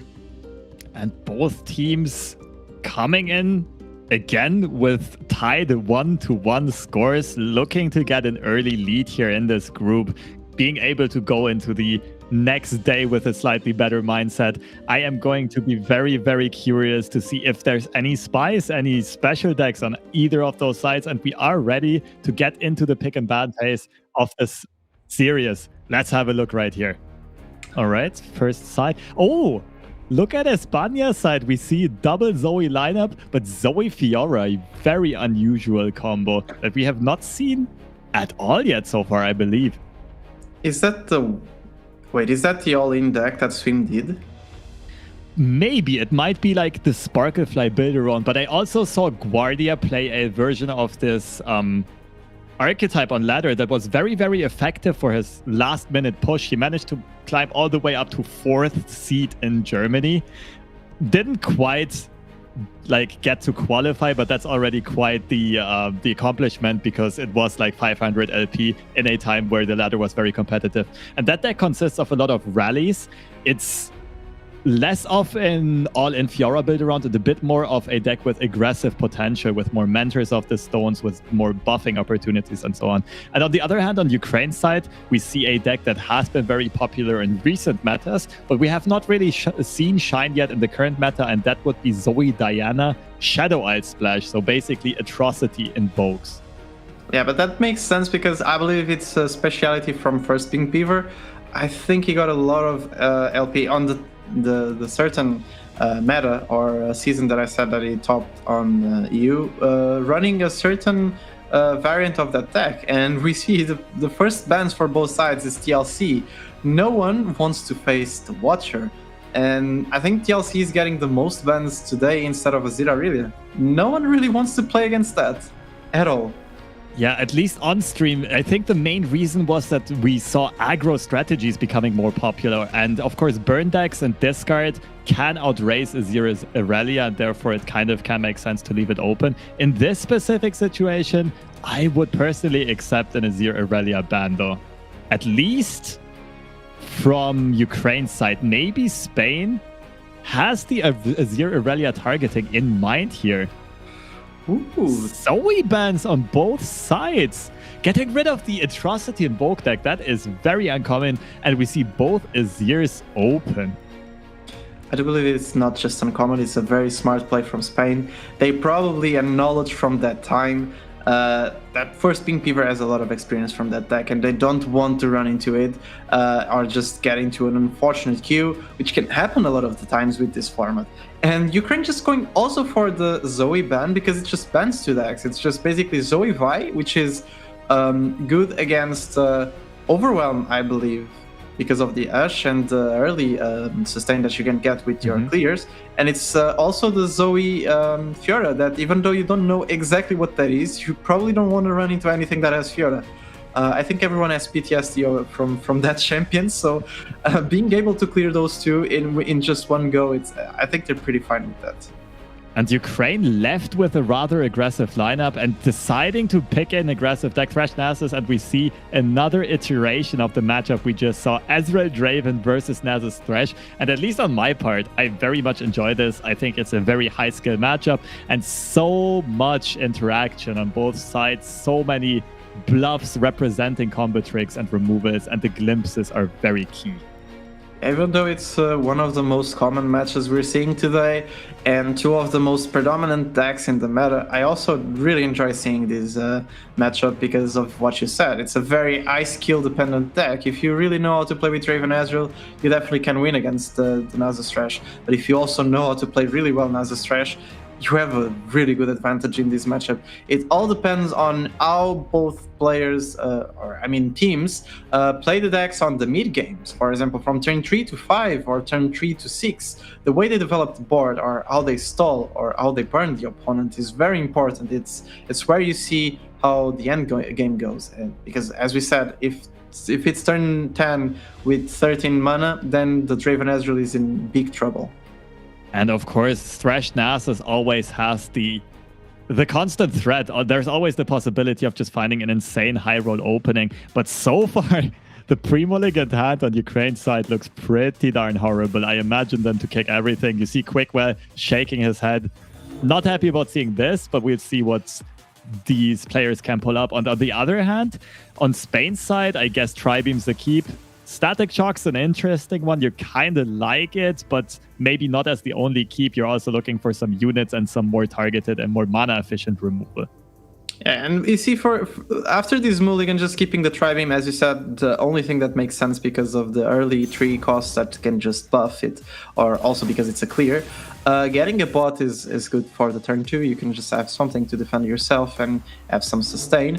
And also getting the Culling Strike. So basically, Thresh is no longer a threat to you. Look at the hand by Ukraine, though. Evil Dead is just laughing at how ridiculous this draw is so far. They literally don't have a play. What do you do here? What do you do? I concede. I honestly concede. That's what I would do on ladder. Didn't they toss both Gleams? And they got both Gleams again? Yeah, I guess maybe they kept one. I didn't pay full attention. I imagine they completely mulliganed the opening hand, though, and it's just rough. This is the exact opposite of what we said earlier, of Thresh Nasus always having the potential to completely high roll. I guess it also has the potential to completely low roll. Yeah, this is the case. I mean, unless they draw, for example, a Prey to double Butcher, that even feels awful. This feels so bad. I feel so sorry for Ukraine at this point. This is definitely a spot I would never want to be. Not even with a Vile Fist. This feels terrible, man. Like, you cannot even play off your hand. I mean, you can, but you don't want to do it. You don't want to butcher Bakai Reaper. You don't want to play the Zero Mana. You don't want to sack anything because you don't have anything to sack. Yeah, you're not happy with this. What do you do here? I guess you go Vile Feast into Butcher or Vile Feast into Glimpse. I don't mind the attack neither. This is just such a slow start. This is really not what you were hoping for. As we saw in the previous matchup, it is very important to get early chip damage in so that your Nasus does not have to be as big for the atrocity finish in the late game. And not getting any of this chip damage might mean that Team Spain is going to have a lot of time on their hands to be able to slowly burn down the Nexus before the Nasus atrocity combo becomes a real threat. Or even, if we think about it this way, one thing that the Draven Ezreal can do is aggro you down with the units. So they can, also because if the Nasus Thresh doesn't have anything to develop, they can just aggro down the Ukraine's Nexus. That's also a possibility. I'm just appreciating Spain representing KDA right here with the full package, the board, the in-game music, the Queen Ari card back, I think it is, and the Fox as the pet. These players definitely showcasing all of the cosmetics and assets that they have collected over the time. Earlier on, the Earth board also having given off some really nice music. And we're getting quite the changes in tunes. But yeah, it's looking like Ukraine is starting to at least mount some amount of pressure onto the board. But it's just not enough. They're not getting any Nexus damage through. Yeah, not getting any Nexus damage is definitely bad. They need to put, for example, at 14, 13, 12 damage onto the Spain's Nexus. But it's just not able. And especially because we see Spain has a lot of sustain. Double Tribeam. Okay, this is very scary for Ukraine. Double Tribeam can just deal with this Black Eye Reaper or any other type of threats later on. Even if the Ukraine just answers with Glimpses Beyond, the units are still summoned. The damage is still going to the face. Mm-hmm. And I mean, you're not happy to glimpse a unit off of the board that can also value trade, but you might be forced to do so. You're also not happy to glimpse into 2 open mana, but you might be forced to do so. yeah, I don't know. There's just not a lot that Ukraine can do with the start that they were given. Not at all, especially because doing this glimpse is terrible. If there's a mystic shot on Spain's side, it's just over, right? I mean, you can do the second glimpse, but you already lost one. You lost at least 2 draws. That's really bad. So they opt for the pass. They're playing so. This is. They have to though.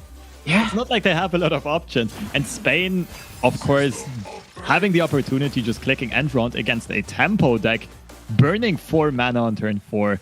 And they find Nasus, another card they cannot play. It's Ukraine's attack token, and they just can't do anything. Wait, what? And we just see Quickwell is just at this point it's just okay. I'm just gonna sit back. This is gonna take some time because our draws is just not that good. That's probably what he's thinking, I would say. And we keep on seeing just Spain keep on drawing 3 drops to proc the tri-beams. This is looking really, really rough. Also, I want to add some fun note. I noticed something on the versus screen. The Cosimo picture, for some reason, it looks pretty similar to me. I was kind of scared the first time I saw that picture. Oh yeah, that's actually a good point. You guys is fairly similar on first sight. But yeah, it is Cosimo piloting, and we have you on the caster's desk instead. That is how things go sometimes. Going in for the Bakaya Reaper swing. I don't even know if they want to bait a block and glimpse here, if they just want to trade. I guess trade into Black Spirit so they can at least use some of the mana they have available this turn. But what do you do the next turn? What do you do the next couple of turns? Do you play your, what is it, 4/4 Nasus into a deck that has just been stacking up their tri-beams the whole time? I mean, this is so doomed for Ukraine. I'm really feeling like a bit of pity for them, for sure. Wait, it's a 6/6. It's not a 4/4. It's close enough. It's just +2/+2, but it's almost the same. I mean, just a tri-beam and the flock answers it next round. It's really that bad in this case. And having literally no board at this point, 0 HP taken from Spain's Nexus. This is looking pretty rough. I believe that's the Undying. No, it's not Undying, right? Looks like an Undying. Oh, it's the Undying, the spicy tech, the endless value generator that you can just slay over and over. And this is actually a card you're kind of happy to see in combination with the hand you have, with the Butcher, with the Glimpse Beyond, with the Rite of Calling. I mean, you need sacrifice fodder for each one of those, and at least once per turn, Undying is going to be sacrifice fodder for one of those. And it's fairly safe sacrifice fodder as well, because the HP is just going to increase, and it's very quickly going to go out of Mystic Shot and Culling Strike Rage. Yeah, totally. So I do believe that in this case, besides the Undying, they can now play the Butcher, just to get some of the slays going on. I don't know if they want to go for a Glimpse here. It would be answered by Culling Strike, which is pretty bad for Spain to do it, but it denies 2 draws. And if Spain sees Ukraine doing that, it can only mean one thing. They don't have anything to sustain themselves on hand. So if we deny the draw, they're in a pretty bad spot. So obviously going for the Butcher makes more sense. I like it. Yeah. The Glimpse would also just be, like, the open attack looks so scary. And now you can glimpse either the Guile or the Culling Strike that Spain is going to put out. I think that's more effective, efficient way of spending of resources. But nonetheless, the attack on Spain's side looking really scary. They might even invest the Axe here to get that additional damage. They might also play the Ignition. No, I don't think you play Ignition. It's probably going to be Axe into attack. This draw is terrible because the thing is Ukraine now has the action, and if they don't play anything, they're giving the info to Spain that they don't have anything to play. So Spain can just play the Ignition. Yeah, Spain can now just play the Ignition, which guarantees 2 more damage into the face if they want, and it would be 9, 12, or they can just discard the Ignition. It works the same way, honestly. Yeah, it's basically the same damage, and they can try to level up on Draven. So they are basically putting 16 damage. No, not 16, 13. Mathematics sometimes are pretty hard, I know. But they're putting Ukraine on 6 HP. All the way down to 6 Nexus health. And you run a deck that just has a lot of Mystic shots. There we go, Mystic shots. The Ignition, there's no answer to the Ballistic bot right now. And you can find more Static Shocks. You can find the Farron. You can find the Ezreal. This is such a good position for Spain to be in. And yeah, Ukraine, I guess they found a lot of sacrifice fodder with the top deck. They have the Undying and the 2 Preys. Or rather the Wings and the Prey. But it's just too late. They're gonna have to expend mana, and look at those tri-beams. Yeah, the tri-beams are getting stacked. Spain has just been playing 3-cost card after 3-cost card pretty much all game, and they're just too far ahead for Ukraine to catch up.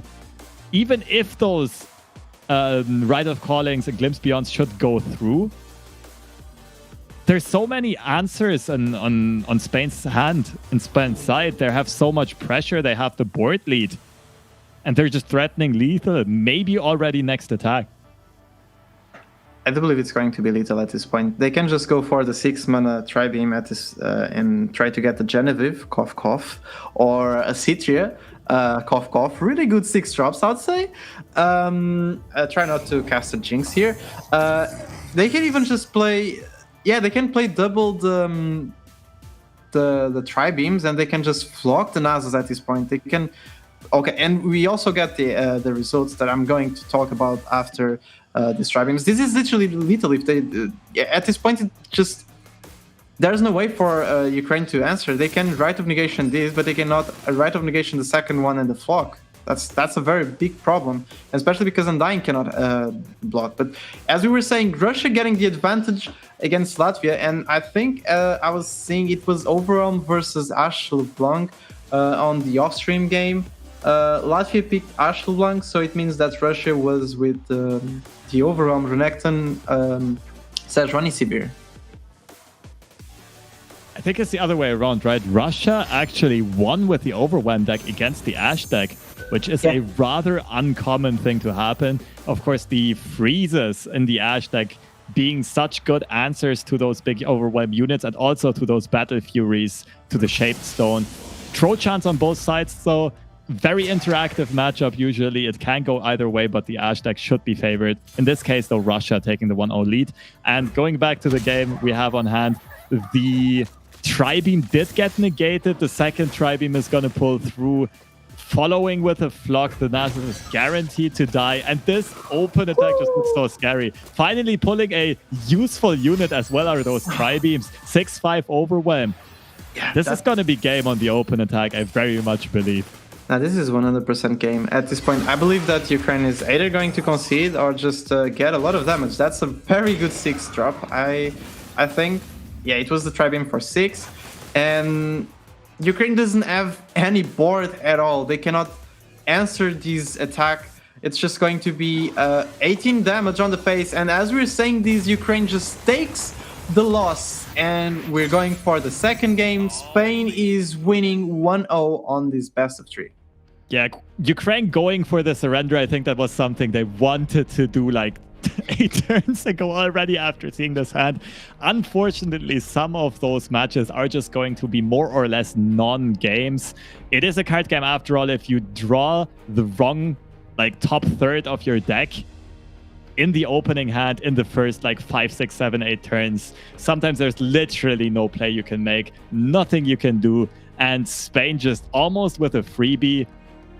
Ezreal Draven taking the victory over Thresh Nasus, and we're going to another pick phase.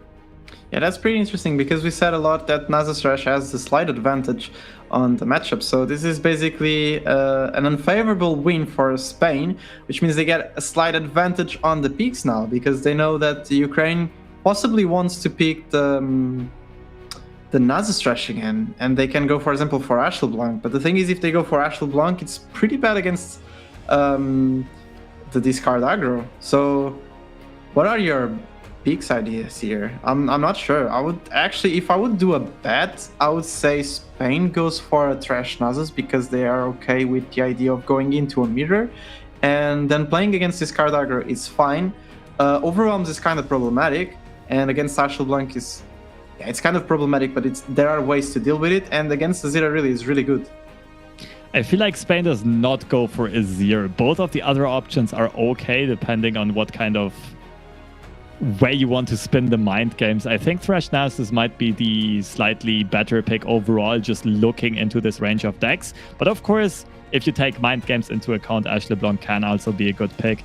Irelia Azir really only having a good matchup into... Well, I guess it's decent into both Overwhelm and Ashe. But the other two, like Discard and Thresh Nasus matchups, are pretty bad. What would you pick on Ukraine's side here, though? You have a lot of options at your hand, but it is kind of hard to pin down what Spain is going to pick. Maybe the Overwhelms? I mean, Overwhelms deals okay against Azir Aurelia, deals okay against Thresh Nasus. Ashe LeBlanc is kind of hard because of the freezes, but we've seen that Russia won that matchup, so it's doable. I think it's the safest one for Ukraine, right? I mean, from my experience, and from what I've seen in stats, I think Overwhelm's actually unfavored to Azir Aurelia. The Azir deck, at least pre-patch, just having too much tempo, too much speed, and always going under the Overwhelm deck before those big Battle Fury turns. Homecoming also a key card. And Ukraine opts for the Thresh Nasus. Spain goes for the Ashe. Wow, okay. This is a matchup I'm not sure we have seen a lot yet. Maybe not at all, but also a high-skill matchup. The thing here is that the Ashe deck is very dependent on its early draws. So if Spain, like if the fate is reverted here, if the same thing happens to Spain, what happened to Ukraine earlier on, this might also just be a sail away victory for the Thresh Nasus deck. But if not, if the Ashe deck can stabilize in the mid and late game, they just have so many threats and so many answers with flash freezes, culling strikes, and reckonings to Ukraine's threats. Yeah, this is gonna be a very expected match because I don't see Ashe LeBlanc for some time. I mean, I think we saw it last weekend, but it has been a deck that has kind of decayed in popularity since the Bilgewater seasons, and it was a very popular deck at that time. So I'm looking forward into seeing how this goes out. And on the Ashe side, we already see a good opening, and we also see some tech choices that Spain has to be happy with. They run both Flash Freezes and Three Sisters for potential extra Flash Freezes. So even if they kick it out of the opening hand, they are going to be likely to draw into them later. So Spain can go for the nut curve here. Trapper on 3, top deck the Yeti into LeBlanc on turn 4. You have the attack token. This is going to be a lot of pressure. Whereas on Ukraine's side, Wings and the Wave being a good opening card. Vilefeast can deal with a card like Glory Seeker, maybe Everosen Sentry. Thresh, of course, being very vulnerable here to Culling Strikes and Reckonings. And yeah, a decent, an okay-ish opening hand for Ukraine, especially compared to last game. Oh, wait, Spain kicked the LeBlanc from the opening hand, though. That's an interesting one. I think it makes sense because they want to go for the Trapper outright. So they want to go for Trapper. They already have the play on 3 field with the Trapper. So keeping the LeBlanc is basically just making it more clanky if they want to get something else on the early game to try to sustain themselves against an early pressure if it happens from the Ukraine side. At least it's how I'm trying to read it, and it makes sense. On the case of Ukraine's side, it is definitely what they wanted to see last game instead of what they got, and especially because now they can just go for Curse Keeper into Wings. That is actually a good explosive opening, and I think that this is what they are going to go for. But Spain has a pretty good answer. They have double Trappers, likely to draw into Yeti soon, and they have a Brittle Steel, a very important card in this matchup, just being able to remove basically a 4-3 off of the board for just 1 mana burst speed. Yeah, the only answer for that, and it's not exactly an answer, but it's something that Spain has to worry about, is Glimpse Beyond. That is the only thing that can give some extra value for Ukraine, and we know that's not happening. So this Brittle Steel is definitely getting the most value here. I mean, it gets the most value against almost all the deck from the Thresh Nasus because almost all units are 3 or less HP. But in this situation, it's just getting us on Spain's side, it's getting a slight advantage because against Thresh Nasus, you want to have a board to respond to their wide board. So I think it's definitely the play, and they're definitely considering that. Next round, as good players as everyone is, they always draw the best cards possible. So it means that next round they're going to draw the Yeti. They can play Yeti into another Trapper. I think it feels nice if they do that, honestly. Yeah, Yahtzee into Trapper would be the nuts curve here. That would just establish complete board control. And the 5/5 is just such an awkward stat line for the Thresh Nasus deck to deal with, because all of your units have 3 or 4 attack. Black Spear does not quite get rid of the Yeti, and it literally just costs 1 mana. It's just such a good way for the Ashe deck to keep up in tempo, to stay in this game in the early game, which is where they are the most vulnerable. Oh, they whiffed the Yeti though. Heart of the Cards is not with them. And also they opt not to go for the Burial Steel, so they just let go that Slay and that trade. That's an interesting line.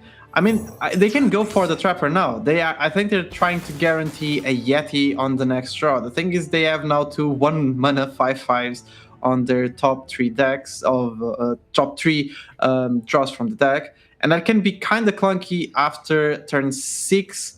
Because that's the time you want to try to find your freezes. But the thing is, they have the freezes now. And that's also where you want to find some other units that you are liking right now. I'm also curious about the reasoning there to not go for the Brittle Steel. I mean, let's be real here. You only have a 33% chance to top deck the Yeti. Then that means 2/3 of the time you just play the Trapper on your next turn and you would burn 1 mana. If you would have Brittle Steel last turn, you would have banked perfect mana. It's just more efficient play early on, more efficient development. But I don't know, maybe the idea is to save it for later on for some type of Reckoning, and the Trapper would just die to the Reckoning anyway, so it's not worth investing resources.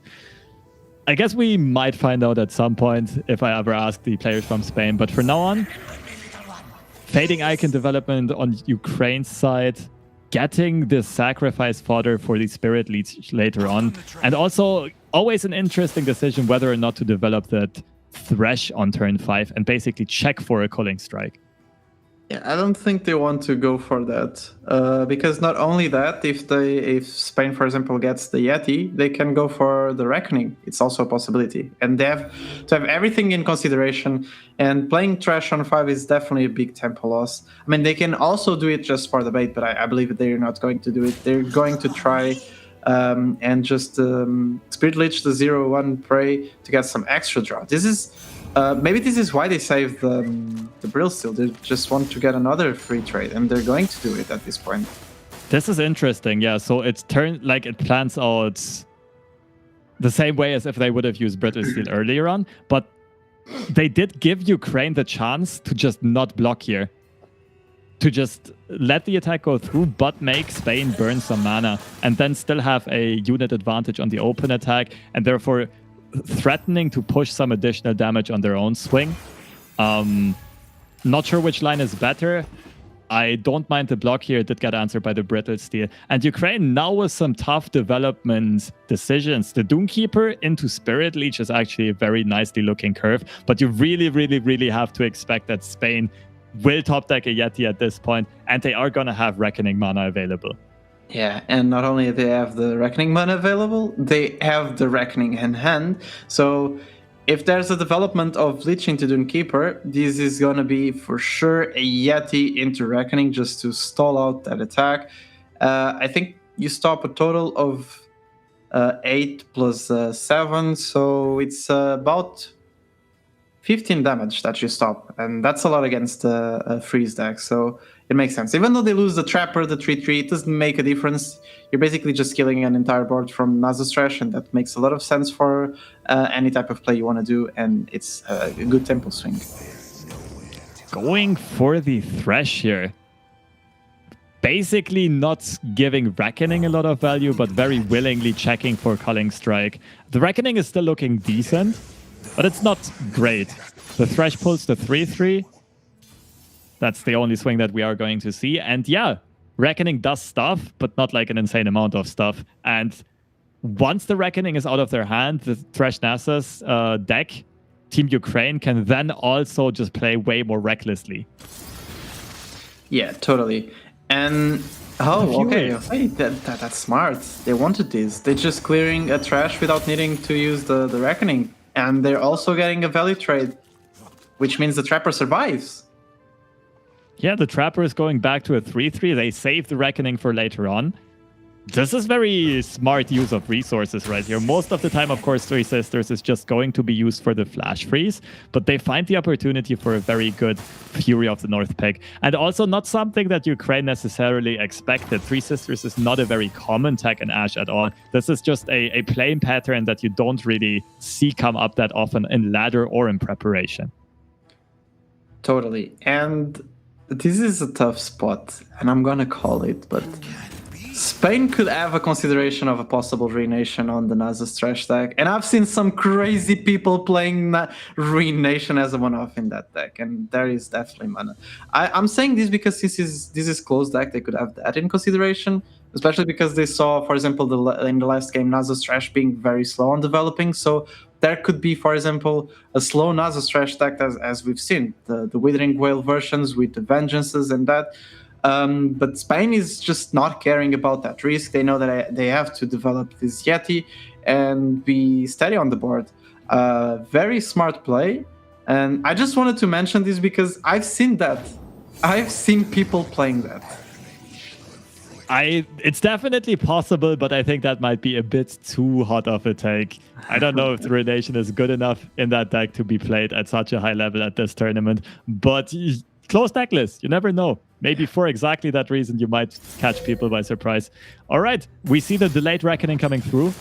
And Spain has a very comfortable board lead, taking the second Thresh out of the deck as well. The Doomkeeper redevelopment is going to save their Nexus HP so effectively, though.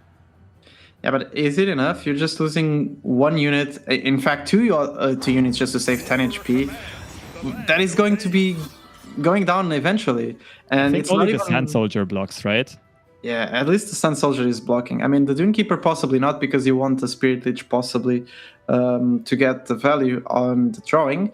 But this Reckoning was pretty reckless, though. It was pretty key, because if there was Rite of Negation on Ukraine's side, it could have been pretty bad for Spain at this point.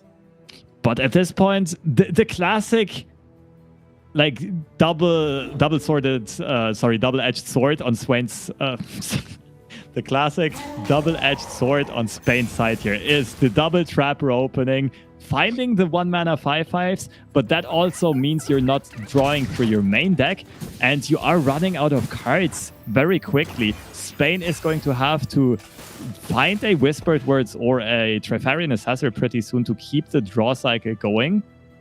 And that means they have very limited resources to deal with, to work with. And that's why I actually really like the Reckoning play, because if there is no Rite of Negation, and if there is no other 1-drop, you're just pushing 10 damage there, and you are in a very commanding position. Yeah, that is definitely true. And obviously you have to do the Reckoning. It's just at that point, if the Rite goes down, yeah, you're definitely in a pretty bad spot if you're Spain. But it actually went into a pretty good spot. And now this is also pretty good for Spain because of the Troll Chant draw. They can just deny this attack with the Troll Chant and put the Yeti on, not on full HP, but basically it's just not taking any damage at all. And they can still save 3 mana for next round, since they have both the Ashwins and the Flash Freeze, or just even Flash Freeze it. Yeah, I was gonna say, you did not see a Wild Feast out of Ukraine's side yet, so I think investing the Flash Freeze here is really smart, and instead saving the Troll Chant to protect the Trifarian Glory Seeker or the Yeti as of right now. Because, like I said, you have very limited resources. You have to win with what you currently have. You can't really expect to top deck a Whispered Words or an Assessor. And at this point, you're just trying to conserve your board and get 1 or 2 big attacks in with these with this tempo lead that you currently have on board. But now the Vive... Oh, the next Troll Chant! Oh, top my. deck. The thing is, you don't care, because you're pulling the 4-3. I mean, if there's a ping, you kind of care, yeah. Because if there's a ping, you can just do the Troll Chant onto the 4-3 and you just get the trade here. But imagine that for some reason that Ukraine just lets this go. This is also pretty good, because of the Yeti that is 5-2 and as vulnerable can now also survive if they want to save the Troll Chant for that. But I kind of doubt it. Looking at Ukraine's end, they definitely want to get a Valfist here. It heals them for at least 1 HP and possibly deals with a big threat. But we know that it's not going to happen. Spain just top decked the best answer to that case. Yeah, the Trojan right now just reads Kill a Merciless Hunter, and Spain is electing to go for it. They have the harsh winds for next attack, or basically for Ukraine's attack to protect the Yeti. And right now they're doing a great job of conserving the board and consistently just push in a bit of damage. But the one healing off of the Vile Feast is coming in clutch here because they're healing up to 6, which means that Spain needs to hit the Nexus 2 more times with these 5 attack units.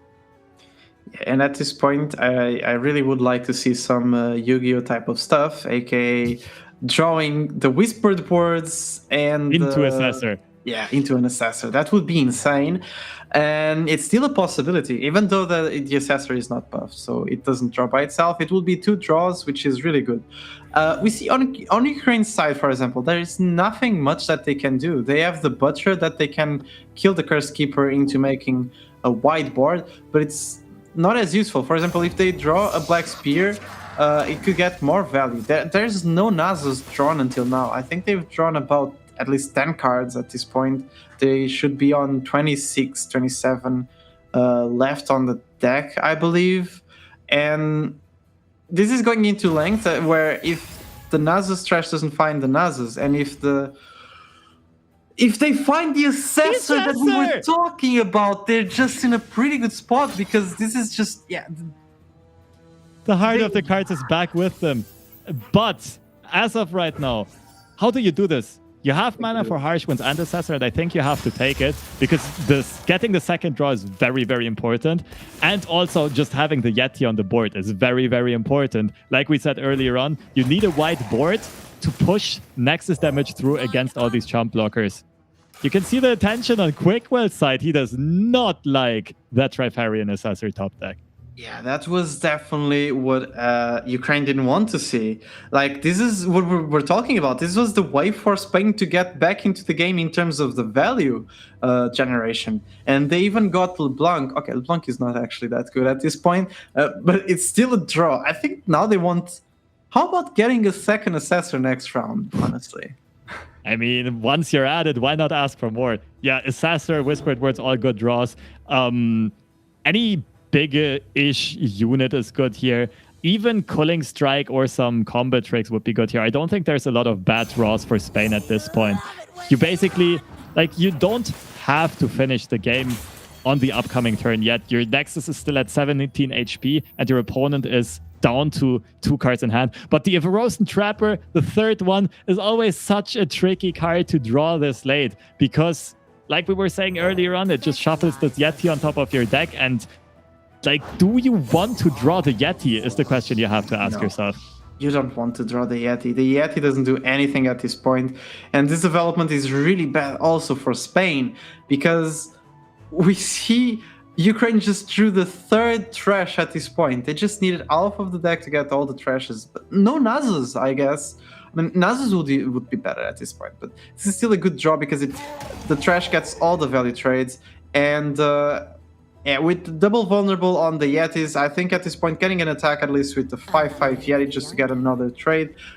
They know at this point, Spain knows that Ukraine is going for a value trade next round for sure, trying to clear everything on the board, and they just need to try to get another top deck. Imagine another Archwinds top deck. I think, yeah, Archwinds feels better being top decked at this point instead of an Assessor. At least I believe in that. That's a tough one. Yeah, I guess you lose the 2 5/1s on open attack, or rather the 5/1 and 5/2. Yeah, the Harsh Ones is definitely a good top deck. Whispered Words. There's a lot of good top decks. Three Sisters would also be a very good one, just contesting the next Thresh in the same way, just popping a Fury of the North. This is gonna go down to the wire, though. We see that both decks, yeah. Like, okay, a very low impact draw on Ukraine's side, a high impact draw on Spain's side, though. Like, the Ash is a really good draw here. It can put much more of a clock on Ukraine's side, and I think the Ash should also be pretty close to leveling, right? We saw a Brittle Steel, we saw a Flash Freeze, we saw Harsh Winds. I think on the attack, she might flip. Yeah, 4 out of 5. Yeah, she's leveled. Yeah, she's leveled when she Such a attacks. clutch draw. That's such a clutch draw for Spain. But the Thresh, there's nothing to stop him from value trading here, from going 2-for-1. The Spider also, oof, that's not something you're very happy with. You have no way of protection, of saving your Yeti to going down to just a puny 1-1 Spider.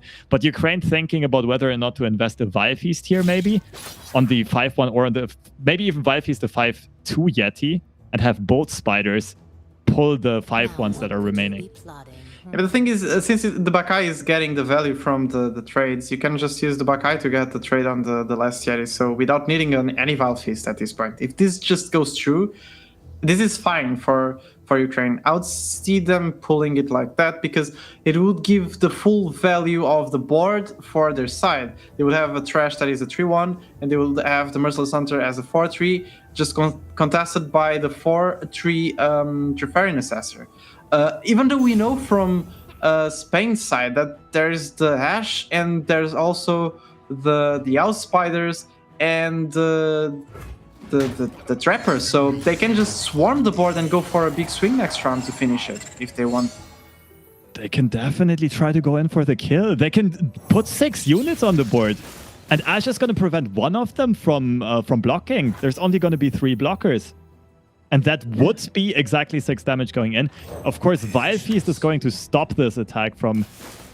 I think they are going to survive at 1 HP as of right now. Actually, maybe on 2. But still, what are you keeping the Vile Feast back for? Do you keep it for a Glory Seeker here? Because if you would have gone for the Vile Feast on the Yeti and both Spiders actually trade into the Yetis, the Thresh would have also leveled. And that is huge. I mean, I guess you only have that 1 Thresh left. You are down to your last Thresh, and that one might die on the block, but I think it would have been worth to go for that. Yeah, I don't think you save the Vile Feast at all. You just go for it now, right? Because yeah, as of right now, sure. Yeah, I think you... Okay, this is an interesting one. I believe they're trying to bait the Withering Well or something like that, right? Because there are 2 units at 1 HP that can just not be blocked. But maybe they're getting the read from the Spain side. Since they're developing a Trapper, that can only mean one thing. They are going to play Ash to try to finish in 1 attack. That's the only thing, and the only reason why you would play Trapper without having any hand. You don't want a Yeti. So if you don't want a Yeti, you only play it if you definitely want to finish the game. There's no cards left in the hand. They just go for the Atrocity on the Ash. Yeah, but that means it's going to be an open attack from Spain's side anyways. Yeah, the open attack is still scary, but you do take a unit, a very key unit off of the board that you would have had no answer to. And now the Thresh levels, and you might be in a situation where you don't even have to let Thresh die on the block. If you block the 2 biggest units, Thresh can either not block at all or block the 1-1 Spider.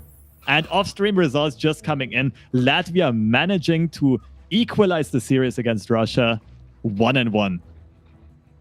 This is honestly such a weird spot for Spain. Absolutely. Because if they had the Ash here, this would be 100% game. But since they don't have it, this is just looking pretty rough. Because the Trash can just trade into the Spider. The Glimpse top deck is so sad though for Ukraine. I think that now forces Thresh to block, doesn't it? No, this is not set for Ukraine. This is actually what they wanted to draw, right? Because they can just survive. They can block the Thresh into the 1-1. They can block the 0-3 into one of the 4-3s or the 3-3s, and the Spider into the 5-1. So they're just taking 2 damage from the House Spider and 3 damage from the from any of the 3 attack units, and then it just glimpses one of the units. I believe they glimpse the 0-3. This way Thresh gets a value trade, survives, and they get 2 draws, and they're going down on 2 HP, I believe, to just try to finish the game on the next attack. Well, I honestly don't see it. I think Thresh has to block one of the 3 attack units here to be able to have Ukraine survive on 1 HP. Oh, wait. Of course, the Glimpse... Yeah. The Glimpse is still a decent draw because it can find something like a Nasus, but I think Ukraine would have been happier to draw a unit which would have allowed to keep the Thresh alive, because the Thresh at this point is not only a challenger, so basically removing 1 unit, but it's also attached to a Nasus. And now they are going to have their last Thresh, although leveled, being taken off of the board and not fulfilling his purpose of pulling a Nasus from the deck. Okay, my mathematics were pretty bad. I forgot completely about one unit. At this point, I'm being flamed on chat, and I take that for sure if that's happening. But yeah, this means that the last trash is going to do the block here. They have to resort into trying to draw one Nasus. They're going down to 1 HP, and Atrocity, Atro, not something you want to see. Oh, the and Butcher, no! not. It's happening again! It's happening again, the low roll on Ukraine, on Team Ukraine, on the Thresh Nasus deck. They need Nasus. They need the top deck Nasus exactly now, or they actually... Oh wait, Vive Feast is good for surviving? But it's not enough, right? No, it's not enough. It's not even close to enough. No, it's not enough at all. Even if they do Valve Feast on a Spider into pulling the Yeti, they know that there's a possibility of Yeti on Spain's side. So this is just unfortunate for Ukraine. They lost the game after not drawing one Nasus. How deep are we into the deck? I want to see how deep they are. I don't know, must have drawn about half the deck at this point and finding all of the Thrashes, but not the Nasus, and Nasus being way more important in this matchup. Vive is taking care of the Yeti. Can they draw something? I can't think of anything unless they're playing like a random whale or something like that in their deck. I think they're just gonna lose to the open attack. Wait, they have the Atrocity block, but as soon as the Yeti is gonna be played, Spain is representing lethal again. The thing is, do Spain want to play this Yeti? Because there's a chance there's a Nasus representation on hand. And they don't. They don't play it. And with the Harsh Winds top deck, though, just the open attack is already going to be lethal. I don't think they were thinking about the second defensive Atrocity. It's something that's very rarely happening. And if that happens, you're winning anyway. So I don't mind the passivity out of Spain here. And with the Harsh Winds top deck, they are going to be able to stop the Everosen Trapper from going down to this Atrocity, and Spain is just swinging in for lethal. And for the 2-0 commanding victory, closing out the series against Ukraine. This has to feel bad. Ukraine literally lost both games because draws were just not on their side, honestly. Like, in the first one, the board was really bad. Like, they lacked the drawing onto the 2-drops, and their the units they want to sacrifice. They got the butchers and everything, but they didn't get anything to get sacrificed. And in the second one, they just needed one Nasus. Just one Nasus was more than enough to finish this game, and they managed to draw all the 3 Thrashes, but no Nasus in Alpha deck, I believe. So this is really sad and unfortunate for Ukraine, but on the other side, it's really good for Spain. They get a commanding 2-0 victory, as you said, and they're going to finish the first half of the group stage with a commanding 2-1 lead on their group. I believe that Latvia and Russia are still on their last and third game, and whoever wins from that game is going to join Spain on the commanding half of the first half of the group stage. Yeah, and I think the story of today are a lot of those early tournament favorites, like these powerhouse nations like Germany and Spain right here, bouncing back to retake the top of the group, just showing us stellar performances all around. Even though, yeah, we have to admit, this series was mostly decided by Ukraine literally just breaking their hands like crazy.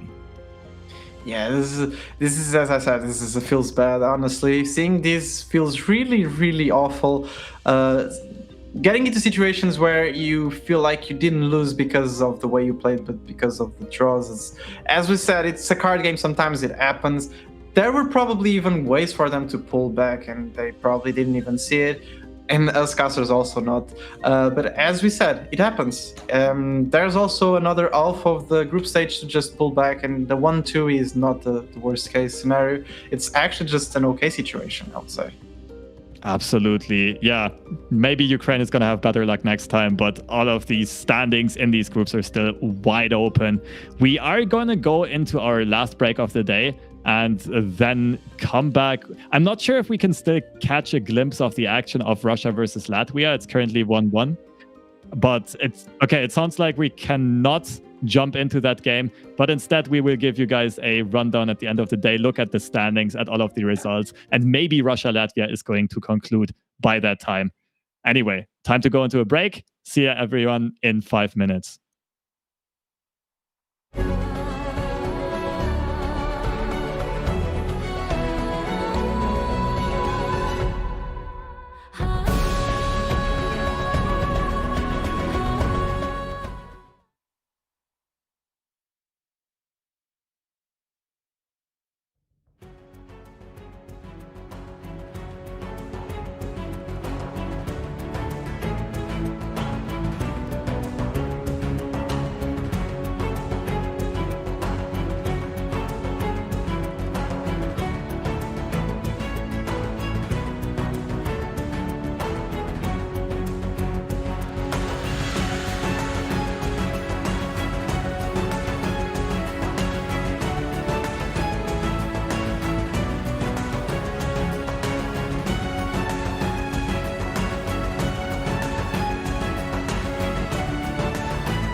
this party started. I got the music playing loud. How you like my outfit? I have to say I'm kinda proud. I got my dancing shoes on, and I'm feeling dangerous. Let's get this party started. Yeah, we gon' be adventurous. We to the club like we always do. This girl caught my eye, said, how do you do? She said, I am not interested, thank you. Then she left the room. Bartender. I'll have the usual. Give me the usual.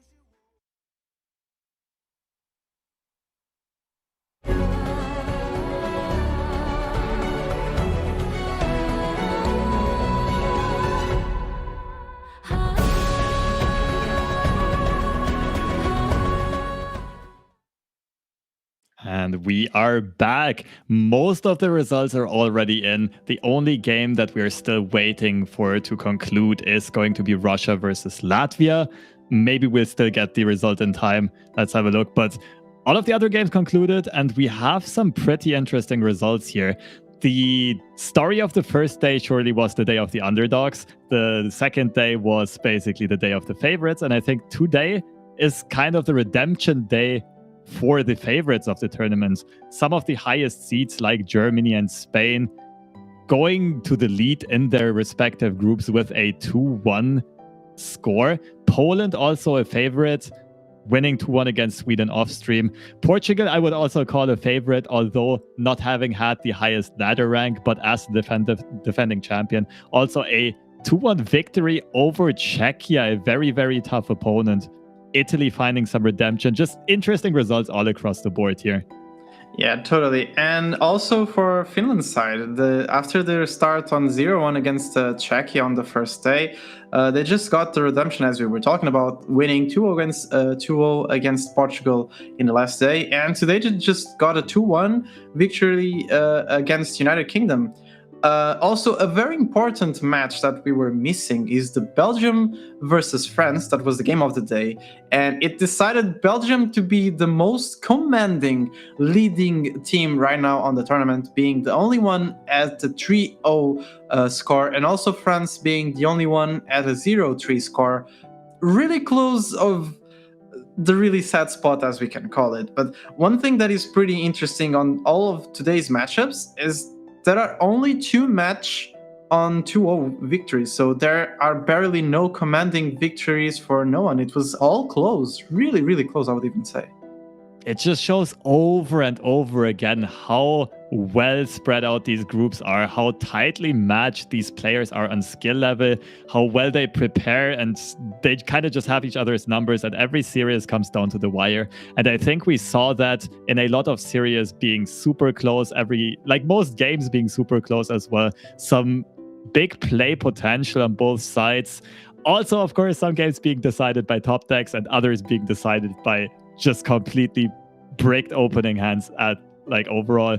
But yeah, Belgium France is another interesting one that I also want to delve a bit deeper on. Belgium, like you said, the only team with a 3-0 with a 3-0 scoreline here, and France having been one of the favorite countries as well, having gotten the second place finish in the previous edition of Masters EU.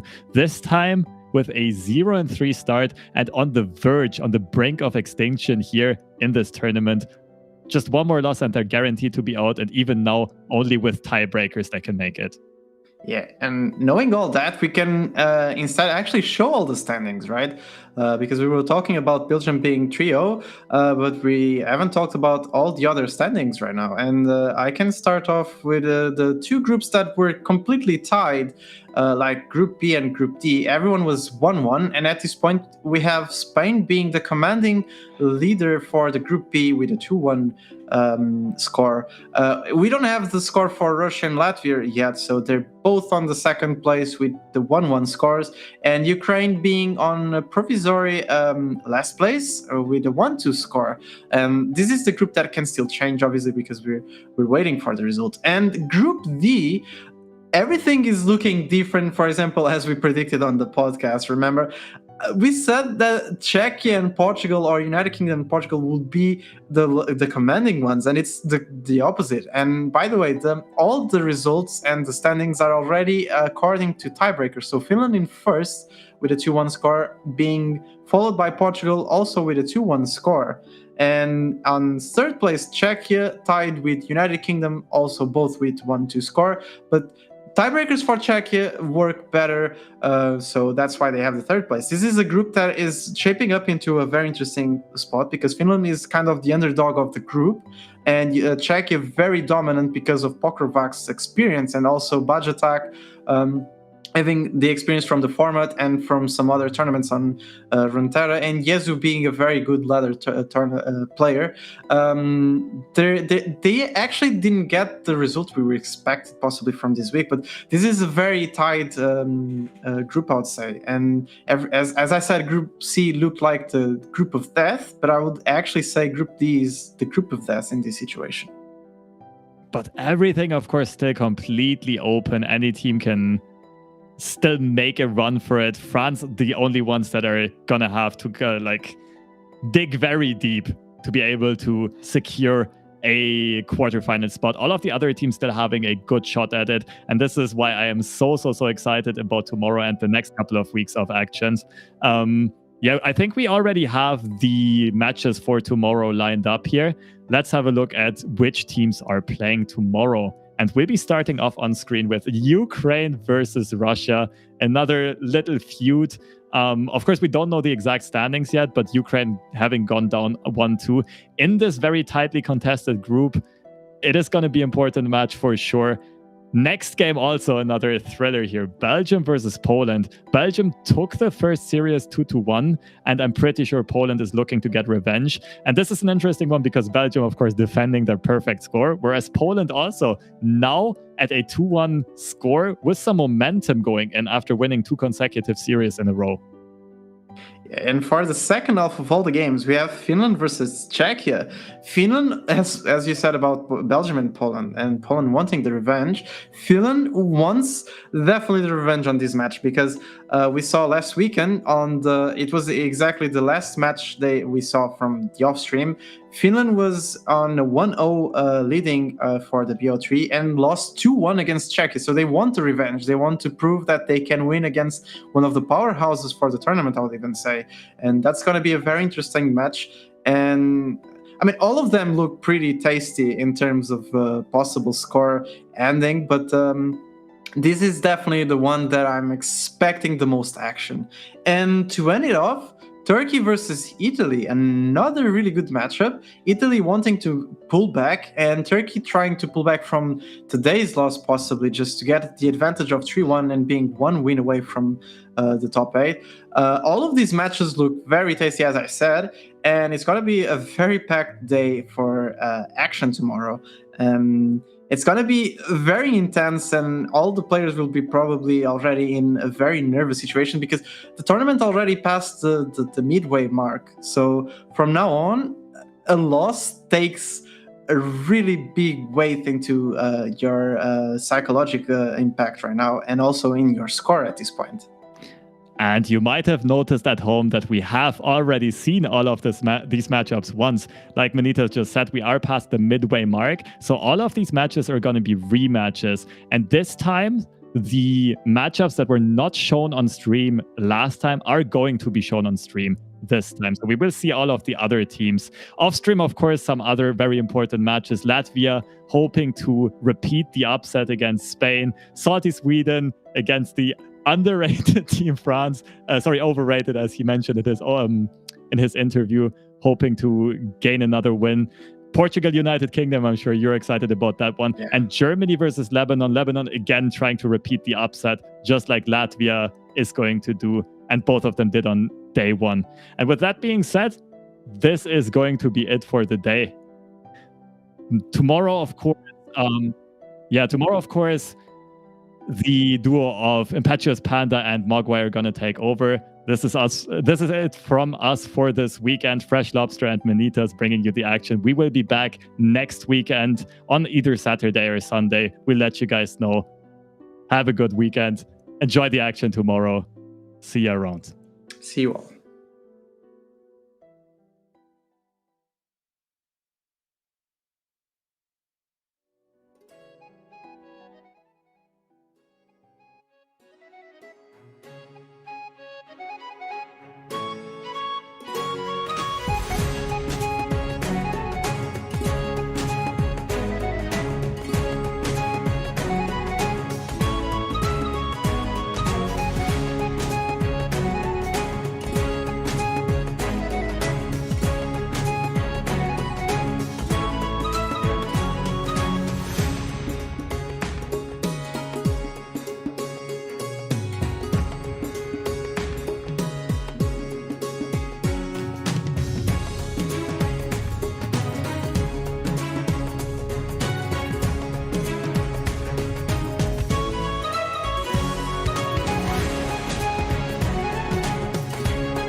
get this party started. I got the music playing loud. How you like my outfit? I have to say I'm kinda proud. I got my dancing shoes on, and I'm feeling dangerous. Let's get this party started. Yeah, we gon' be adventurous. We went to the club like we always do. This girl caught my eye, said, how do you do? She said, I am not interested, thank you. Then she left the room. Bartender, I'll have the usual. Give me the usual. I'll take the usual. I'll have the usual. Give me the usual. Another usual.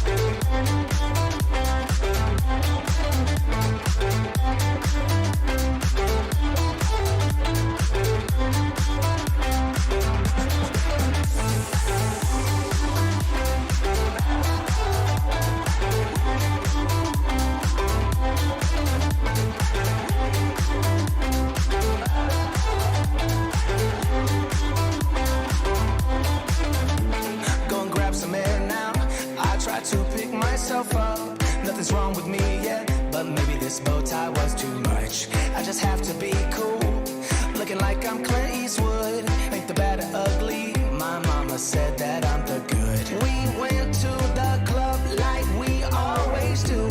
This girl caught my eye, said, how do you do? She said, I am not interested, thank you.